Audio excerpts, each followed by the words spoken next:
ಯಾವುದೋ ಎರಡು ಭಾಷೆಗಳನ್ನ ಹೆಗ್ಲ ಮೇಲೆ ಹೊತ್ಕೊಂಡು ಮೆರೆಸೋಕ್ಕಾಗಿ ಇನ್ನಿತರ ಭಾಷೆಗಳನ್ನ ರಾಷ್ಟ್ರೀಯತೆಯ ವಿರೋಧಿಗಳು ಅಂತ ಅಥವಾ ರಾಷ್ಟ್ರೀಯತೆಗೆ ವಿರುದ್ಧವಾಗಿದೆ ಅಂತ ಅನ್ನೋದಾದ್ರೆ ಭಾರತ ಒಕ್ಕೂಟ ಆಗಿರೋದೇ ಹೆಂಗೆ ಅಲ್ವಾ? ಅದಕ್ಕೆ ನೀವು ಅದರ ತಳಪಾಯಕ್ಕೆ ಕೊಡ್ಲೇಟ್ ಹೊಡಿತಾ ಇದ್ದೀರಾ ಅಂತ. ಸೊ ಭಾರತವನ್ನು ಕೂಡ ಹೀಗೆ ಛಿದ್ರ ಮಾಡುವಂತ ಉದ್ದೇಶವನ್ನ ಈ ಬಿಜೆಪಿ ನಾಯಕರು ಹೊಂದಿದ್ದಾರಾ ಅನ್ನುವಂತ ಪ್ರಶ್ನೆ ಬರ್ತಾ ಇದೆ. ಯಾಕಂದ್ರೆ ಕೇಂದ್ರ ಸರ್ಕಾರ, ನಾವು ಹಿಂದಿ ಸರ್ಕಾರ ಅಲ್ಲ, ಹಿಂದಿ ಭಾರತ ಅಲ್ವೇ ಅಲ್ಲ. ಇದು ಬಹುತ್ವ ಭಾರತ, ಇದು ಕನ್ನಡಿಗರ ಭಾರತ, ಇದು ತಮಿಳರ ಭಾರತ, ಮಲಯಾಳಿಗಳ ಭಾರತ, ಅಸ್ಸಾಮಿಗಳ ಭಾರತ, ಬಂಗಾಳಿಗಳ ಭಾರತ. ಹಿಂದಿ ಭಾರತ ಅಲ್ಲ. ಯಾವ್ದಾರು ಇಶ್ಯೂ ಆಗ್ಬಿಡ್ಲಿ, ಒಂದು ರೋಡ್ ರೇಜ್ ಇಶ್ಯೂನಾದ್ರೆ ಆಗ್ಲಿ, ಅಲ್ಲಿ ಮುಸ್ಲಿಮರನ್ನ ತಗೊಂಬಂದಿಲ್ಲ ಅಂದ್ರೆ ಅವ್ರಿಗೆ ಸಮಾಧಾನ ಇಲ್ಲ, ತಿಂದಿದ್ದರಗಲ್ಲ. ಸಂಸ್ಕೃತದಲ್ಲಿ 100ಕ್ಕೆ 100 ಮಾರ್ಕ್ಸ್ ತಗೊಂಡು ಪುಣ್ಯಾತ್ಮರುಗಳೆಲ್ಲ ಕರ್ನಾಟಕದಲ್ಲಿ ಬಹಳ ಜನ ಇದಾರಲ್ಲ, ಒಂದು ಪ್ಯಾರ ಸಂಸ್ಕೃತದಲ್ಲಿ ಮಾತಾಡಿ ತೋರಿಸ್ಲಿ ನೋಡೋಣ. ಉತ್ತರ ಭಾರತದ ರಾಜ್ಯಗಳಲ್ಲಿ ಮೊದಲು ಇಂಗ್ಲಿಷ್ನ ತೆಗೆದ್ಬಿಡಿ, ಒಂದು 10 ವರ್ಷ ತೆಗಿರಿ, ಆಮೇಲೆ ನಾವು ಕೂಡ ತೆಗೆದ್ಬಿಟ್ಟು ನಾವು ಬರ್ತೀವಿ. ನಮ್ ಗ್ಯಾಸ್ ಸಿಲಿಂಡರ್ ಮೇಲೆ ಯಾಕೆ ಹಿಂದಿ ಬಂದು ಕೂತಿದೆ. ಸೊ ಮಹಾರಾಷ್ಟ್ರದಲ್ಲಿ ಲಕ್ಷಾಂತರ ಜನ ಕನ್ನಡಿಗರಿದ್ದಾರೆ, ಎಲ್ಲ ಮರಾಠಿಗರೇ ಆಗೋಗಿದ್ದಾರೆ. ಅದು ಇಲ್ಲಿ ಬಂದವರಿಗೆ ಮಾತ್ರ ನೀವಾಗೇ ಇರಿ, ನಾವು ನಿಮ್ ಭಾಷೆ ನಾವೇ ಕಲಿತೀವಿ ಅಂತ ಹೇಳ್ತಾರೆ. ನೋಡಿ, ಅದು ಕಾಂಗ್ರೆಸ್ ಪಕ್ಷ ಇರ್ಲಿ, ಬಿಜೆಪಿ ಇರ್ಲಿ, ನಾಳೆ ಇನ್ನೊಂದು ಯಾವ್ದೋ ಬರಲಿ, ಯಾರೇ ಬಂದ್ರು ಕೂಡ ಈ ಹಿಂದಿ ಸಾಮ್ರಾಜ್ಯಶಾಹಿ ಇದೆಯಲ್ಲ ಅದು ಆಕ್ಟಿವ್ ಆಗೇ ಇರುತ್ತೆ. ಆತ್ಮೀಯ ವೀಕ್ಷಕರೇ, ಕನ್ನಡ ಪ್ಲಾನೆಟ್ ವಿಶೇಷ ಮಾತುಕತೆಗೆ ಸ್ವಾಗತ. ನಾನು ನಿಮ್ಮ ಹರ್ಷಕುಮಾರ್ ಕುಗ್ವೆ. ಇವತ್ತು ನಮ್ಮ ಜೊತೆಗೆ ದಿನೇಶ್ ಕುಮಾರ್ ಸರ್ ಇದ್ದಾರೆ. ಇವತ್ತು ಮುಖ್ಯವಾಗಿ ಬಹಳ ಚರ್ಚೆಯಲ್ಲಿರ್ತಕ್ಕಂತಹ ವಿಷಯ, ಇತ್ತೀಚೆಗೆ ನಮ್ಮ ರಾಜ್ಯ ಸರ್ಕಾರ ತೆಗೆದುಕೊಂಡಂಥ ಒಂದು ಬಹಳ ಪ್ರಮುಖ ನಿರ್ಧಾರ.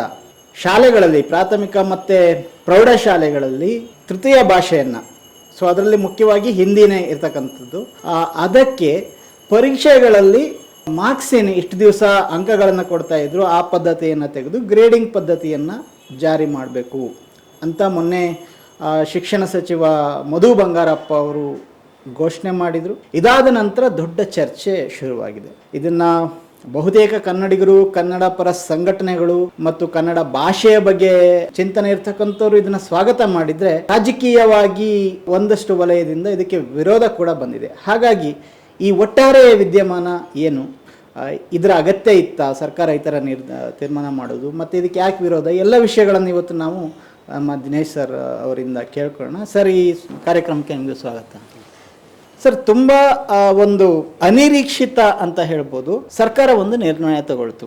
ಈ ರೀತಿಯ ನಿರ್ಣಯದ ಹಿಂದೆ ಇದ್ದಂತಹ ಕಾರಣ ಏನು ಸರ್? ಇದು ಏನು ದಿಢೀರಂತ ಒಂದು ನಿರ್ಧಾರ ಬಂತು ಅಂತ ನಾವು ಅಂದ್ಕೊಳ್ಳೋದಾದ್ರೂ ಕೂಡ ಇದಕ್ಕೆ ಹಿನ್ನೆಲೆ ಬಹಳ ದೊಡ್ಡದಿದೆ. ಅಂದ್ರೆ ಸ್ವಾತಂತ್ರ್ಯ ಪೂರ್ವದಿಂದಲೂ ಕೂಡ ಇದರ ಹಿನ್ನೆಲೆ ಅಲ್ಲಿಗೆ ಹೋಗುತ್ತೆ.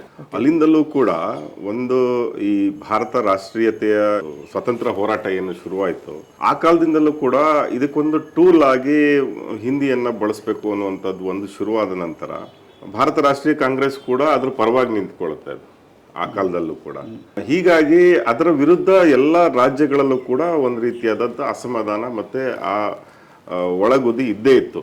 ಆದ್ರೆ ಏನಾಯ್ತು, ಆ ಹೋರಾಟ ಏನಿತ್ತು ಅದು ಬಹಳ ಮುಖ್ಯವಾಗಿದ್ದರಿಂದ ಈ ಪ್ರತಿರೋಧಗಳು ಗೌಣ ಆಗಿದ್ವು. ಸ್ವಾತಂತ್ರ್ಯ ನಂತರ ಇಂದಿರಾ ಗಾಂಧಿ ಅವರ ಸರ್ಕಾರ ಇದ್ದಂಥ ಸಂದರ್ಭದಲ್ಲಿ ಈ ತ್ರಿಭಾಷಾ ನೀತಿಯನ್ನ ಜಾರಿಗೆ ಮಾಡ್ತಾರೆ. ಆ ತ್ರಿಭಾಷಾ ನೀತಿಯನ್ನು ಜಾರಿ ಮಾಡಿದಂತ ಸಂದರ್ಭದಲ್ಲಿ ಬಹುತೇಕ ಎಲ್ಲ ರಾಜ್ಯಗಳಲ್ಲಿ ಕಾಂಗ್ರೆಸ್ ಪಕ್ಷದ ಸರ್ಕಾರಗಳಿದ್ವು. ಅವರು ಅಲ್ಲಿ ಕೇಂದ್ರ ಸರ್ಕಾರ ತಗೊಂಡಂತ ತೀರ್ಮಾನಗಳನ್ನ ಅವರು ಯಥಾವತ್ತಾಗಿ ಅನುಷ್ಠಾನ ಮಾಡಲೇಬೇಕಾದಂತ ಸನ್ನಿವೇಶ ಇತ್ತು. ಕರ್ನಾಟಕದಲ್ಲಿ ನಿಜಲಿಂಗಪ್ಪನವರು ಮುಖ್ಯಮಂತ್ರಿ ಆಗಿದ್ರು. ಸೊ ಹಾಗಾಗಿ ಅದನ್ನ ರಾಷ್ಟ್ರೀಯ ದೃಷ್ಟಿಕೋನದಿಂದ ಇದನ್ನ ನಾವು ಮಾಡ್ತಾ ಇದೀವಿ ಅಂತ ಹೇಳಿ ನಿಜಲಿಂಗಪ್ಪ ಅವ್ರು ಹೇಳ್ತಾರೆ. ನಮ್ಗೆ ಇಷ್ಟ ಇಲ್ದಿದ್ರು ಮಾಡ್ತಾ ಇದೀವಿ ಅಂತ. ಸೊ ಆ ತರದ ಒಂದು ದೊಡ್ಡ ಬ್ಲಂಡರ್ ಅಂತ ನಾನು ಹೇಳಕ್ ಇಷ್ಟಪಡ್ತೀನಿ. ಅಂದ್ರೆ ಆ ಸಂದರ್ಭದಲ್ಲಿ ಸರ್ಕಾರ ತೆಗೆದುಕೊಂಡಂತ ತೀರ್ಮಾನ ಏನಿತ್ತು ಅದು ತಲೆಮಾರುಗಳನ್ನ ಅದು ಬಾಧಿಸ್ತಾ ಬಂತು. ಆದ್ರೆ ತೃತೀಯ ಭಾಷೆಯ ಸೂತ್ರದಲ್ಲೇ ಸಮಸ್ಯೆ ಇತ್ತು. ಆ ಸಂದರ್ಭದಲ್ಲಿ ಅವ್ರು ಮಾಡ್ಕೊಂಡಂತ ಒಪ್ಪಂದದ ತರ ಇತ್ತು. ಹತ್ರ ಏನು ಅಂದ್ರೆ ದಕ್ಷಿಣದ ರಾಜ್ಯಗಳಲ್ಲಿ ಹಿಂದಿಯನ್ನ ಕಡ್ಡಾಯವಾಗಿ ಕಲಿಸಲೇಬೇಕು ಅಂತ ಹೇಳುತ್ತೆ. ಮತ್ತೆ ಉತ್ತರದ ರಾಜ್ಯಗಳಲ್ಲಿ 3ನೇ ಭಾಷೆಯನ್ನ, ದಕ್ಷಿಣದ ಯಾವ್ದಾದ್ರು ಒಂದು ಭಾಷೆಯನ್ನ ಆದ್ಯತೆ ಮೇರೆಗೆ ಕಲಿಸಿ ಅಂತ ಹೇಳುತ್ತೆ. ಅಲ್ಲಿ ಕಡ್ಡಾಯವಾಗಿ ಅಂತ ಹೇಳಲ್ಲ.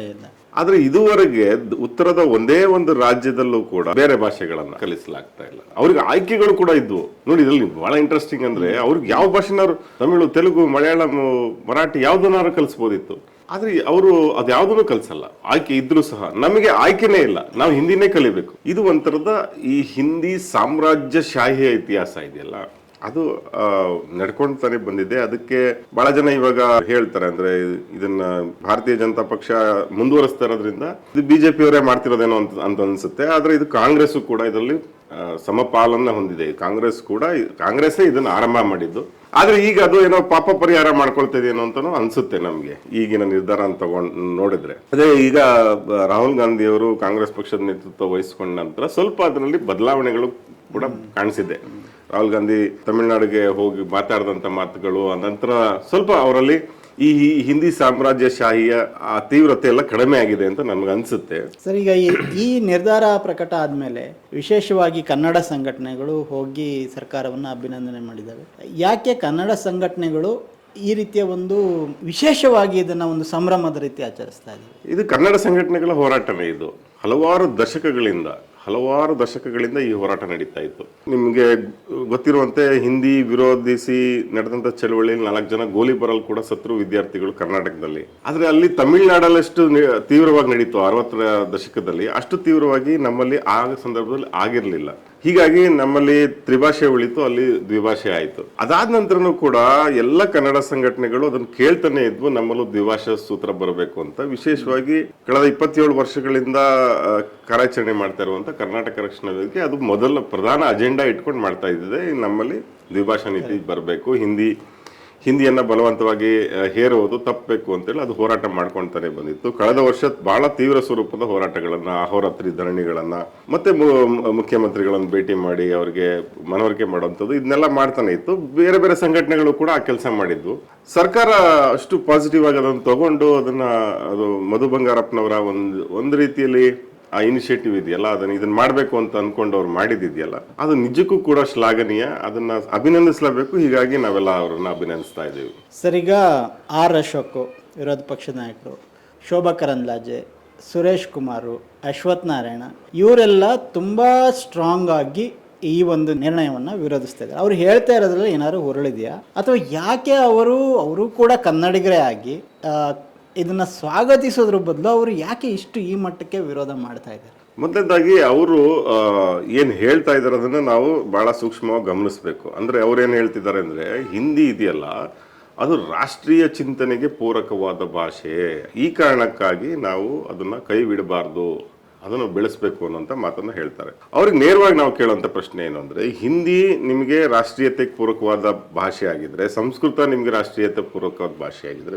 ಬೇರೆ ಭಾಷೆಗಳೆಲ್ಲ ಏನು ಹಾಗಾದ್ರೆ? ಕನ್ನಡ, ತಮಿಳು, ಬಂಗಾಲಿ, ಅಸ್ಸಾಮಿ 22 ಭಾಷೆಗಳಿದೆ, ಅವೆಲ್ಲ ಏನು ಹಂಗಾರೆ? ಅವೆಲ್ಲ ನಿಮ್ಗೆ ರಾಷ್ಟ್ರೀಯತೆಗೆ ವಿರುದ್ಧವಾಗಿದ್ಯಾವ ಅಂತ ನೀವು ಯಾವ್ದಾದ್ರು ಒಂದೊಂದು ಪಿಕ್ ಮಾಡಿ ಇದು ನೋಡಿ ಇದು ರಾಷ್ಟ್ರೀಯತೆಗೆ ಪೂರಕ ಅಂತ ಹೇಳ್ತಾ ಇದ್ದೀರಾ ಅಂದ್ರೆ ಇನ್ ಮಿಕ್ಕಿದಲ್ಲ ಅಂತಾನೆ ಅರ್ಥ. ಅದ್ರಲ್ಲಿ ಮುಲಾಜೆ ಇಲ್ಲ, ಅದು ಹಾಗೇನೆ ಅರ್ಥ ಮಾಡ್ಕೋಬೇಕಾಗಿರೋದು. ಸೊ ನಿಮ್ಗೆ ಹಿಂದಿ ರಾಷ್ಟ್ರೀಯತೆಗೆ ಪೂರಕ ಅನ್ನೋದಾದ್ರೆ, ಏನ್ ಅನ್ಸುತ್ತೆ ಅಂದ್ರೆ, ನಾವು ಇಲ್ಲಿ ತಬ್ಲಿಗಳ ಹಾಗಾರೆ ನಮ್ಮ ಭಾಷೆಗಳು ಏನಂಗಾರೆ ರಾಷ್ಟ್ರೀಯತೆಗೆ ವಿರುದ್ಧವಾಗಿರೋಂಥವ. ಸೊ ಇವ್ರ ಮೈಂಡ್ ಸೆಟ್ಟೇ ಒಂಥರ ವಿಕೃತವಾಗಿದೆ. ಇವರ ವಿಚಾರಧಾರೆ ಒಂದು ಒಕ್ಕೂಟ ದೇಶದ ಕಲ್ಪನೆ ಇವ್ರಿಗೆ ಇಲ್ಲ ಅಂತ, ಇವ್ರ ರಾಷ್ಟ್ರೀಯತೆ ಅನ್ನೋ ಕಲ್ಪನೆ ಅವ್ರಿಗಿಲ್ಲ. ಅವ್ರ ರಾಷ್ಟ್ರೀಯತೆ ಸಮಸ್ಯೆ, ಅವರ ರಾಷ್ಟ್ರೀಯತೆಯ ಚಿಂತನೆಯಲ್ಲೇ ಸಮಸ್ಯೆ ಇದೆ, ಅದರ ಸ್ಟ್ರಕ್ಚರ್ ಅಲ್ಲೇ ಸಮಸ್ಯೆ ಇದೆ. ಅವರು ಇಡೀ ದೇಶಕ್ಕೆ ಒಂದು ಭಾಷೆ ಆಗ್ಬೇಕು ಅಂತ ಹೇಳ್ತಾರೆ. ಸಂಸ್ಕೃತ ಮಾಡೋದಕ್ಕೆ ಪ್ರಯತ್ನ ಪಟ್ಟರು, ಆಗ್ಲಿಲ್ಲ. ಅದಕ್ಕೆ ಸಂಸ್ಕೃತದ ಒಂದಷ್ಟು ಭಾಗ ಇರುವಂತ ಹಿಂದಿಯನ್ನ ಅವ್ರು ಬೆಳೆಸೋದಕ್ಕೆ ಪ್ರಯತ್ನ ಪಡ್ತಾ ಇದ್ದಾರೆ.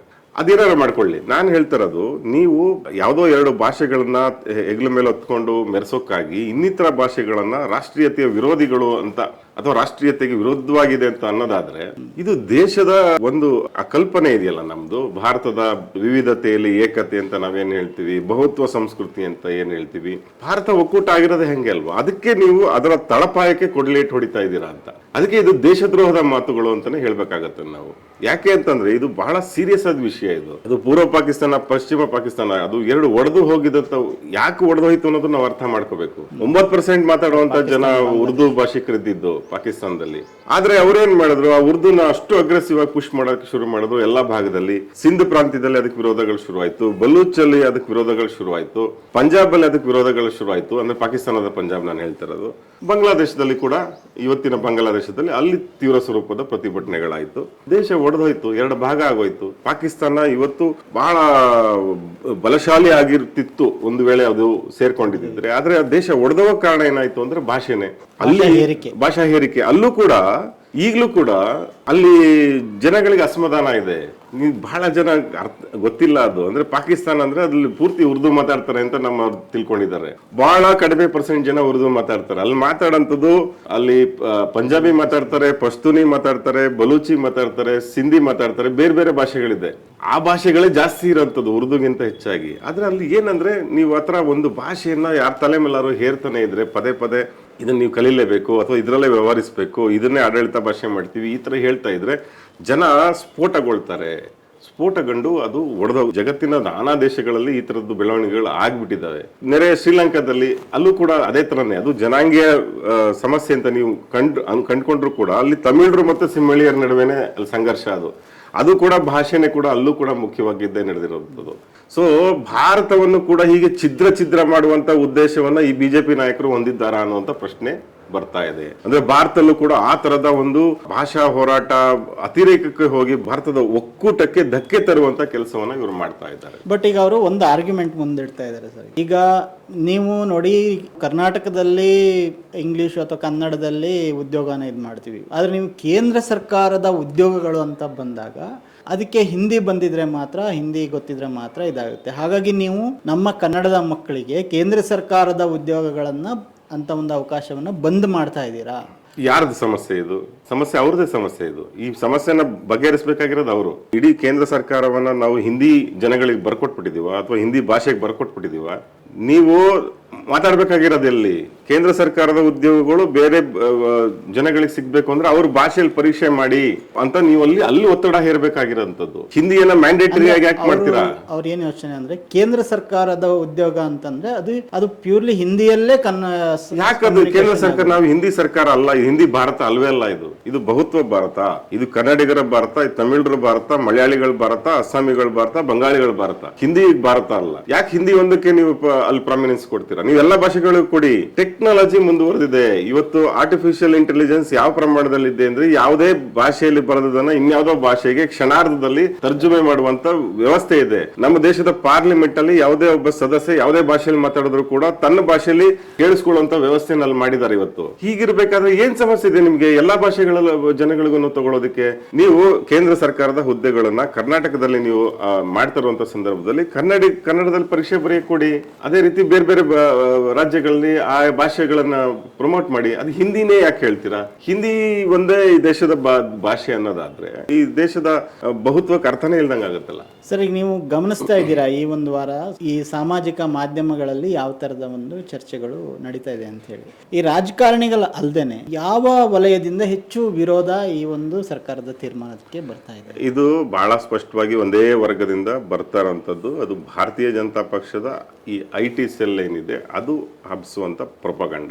ನೋಡಿ, ಭಾರತೀಯ ಜನತಾ ಪಕ್ಷಕ್ಕೆ ಬಹಳ ಸ್ಪಷ್ಟವಾಗಿ ಆ ಪಕ್ಷದ ಅಜೆಂಡಾ ಏನಿದೆ ಅದು ಈ ಇಡೀ ದೇಶದಲ್ಲಿ ಒಂದು ಭಾಷೆಯನ್ನ ಮಾಡಬೇಕು ಅನ್ನೋಂಥದ್ದು. ಅದು ಎಲ್ಲದರಲ್ಲೂ ಕೂಡ ಏಕತ್ವವನ್ನ ಎಸ್ಟಾಬ್ಲಿಷ್ ಮಾಡೋದಕ್ಕೆ ಪ್ರಯತ್ನ ಪಡುತ್ತೆ ಭಾರತೀಯ ಜನತಾ ಪಕ್ಷ. ಯಾಕೆಂದ್ರೆ ಅದರ RSS ಏನಿದೆ, ಅದರ ಬೇರೆ ಏನಿದೆ, ಅದು ಕೂಡ ಈ ಏಕತ್ವದಲ್ಲಿ ನಂಬಿಕೆ ಇಟ್ಕೊಂಡಿರುವಂತ ಪಕ್ಷ. ಅದು ಅಂದ್ರೆ ಒಂದು ದೇಶ ಒಂದು ಭಾಷೆ, ಒಂದು ದೇಶ ಒಂದು ಧರ್ಮ, ಒಂದು ದೇಶ ಒಂದು ಸಂಸ್ಕೃತಿ, ಒಂದು ದೇಶ ಒಂದು ರೇಷನ್ ಕಾರ್ಡ್. ಎಲ್ಲಿಗೆ ಹೋಗ್ಬಿಟ್ಟಿದಾರೆ ಅಂದ್ರೆ ಒಂದು ದೇಶ ಎಲ್ಲ ಬಂದ್ಬಿಟ್ಟಿದೆ ಈಗ.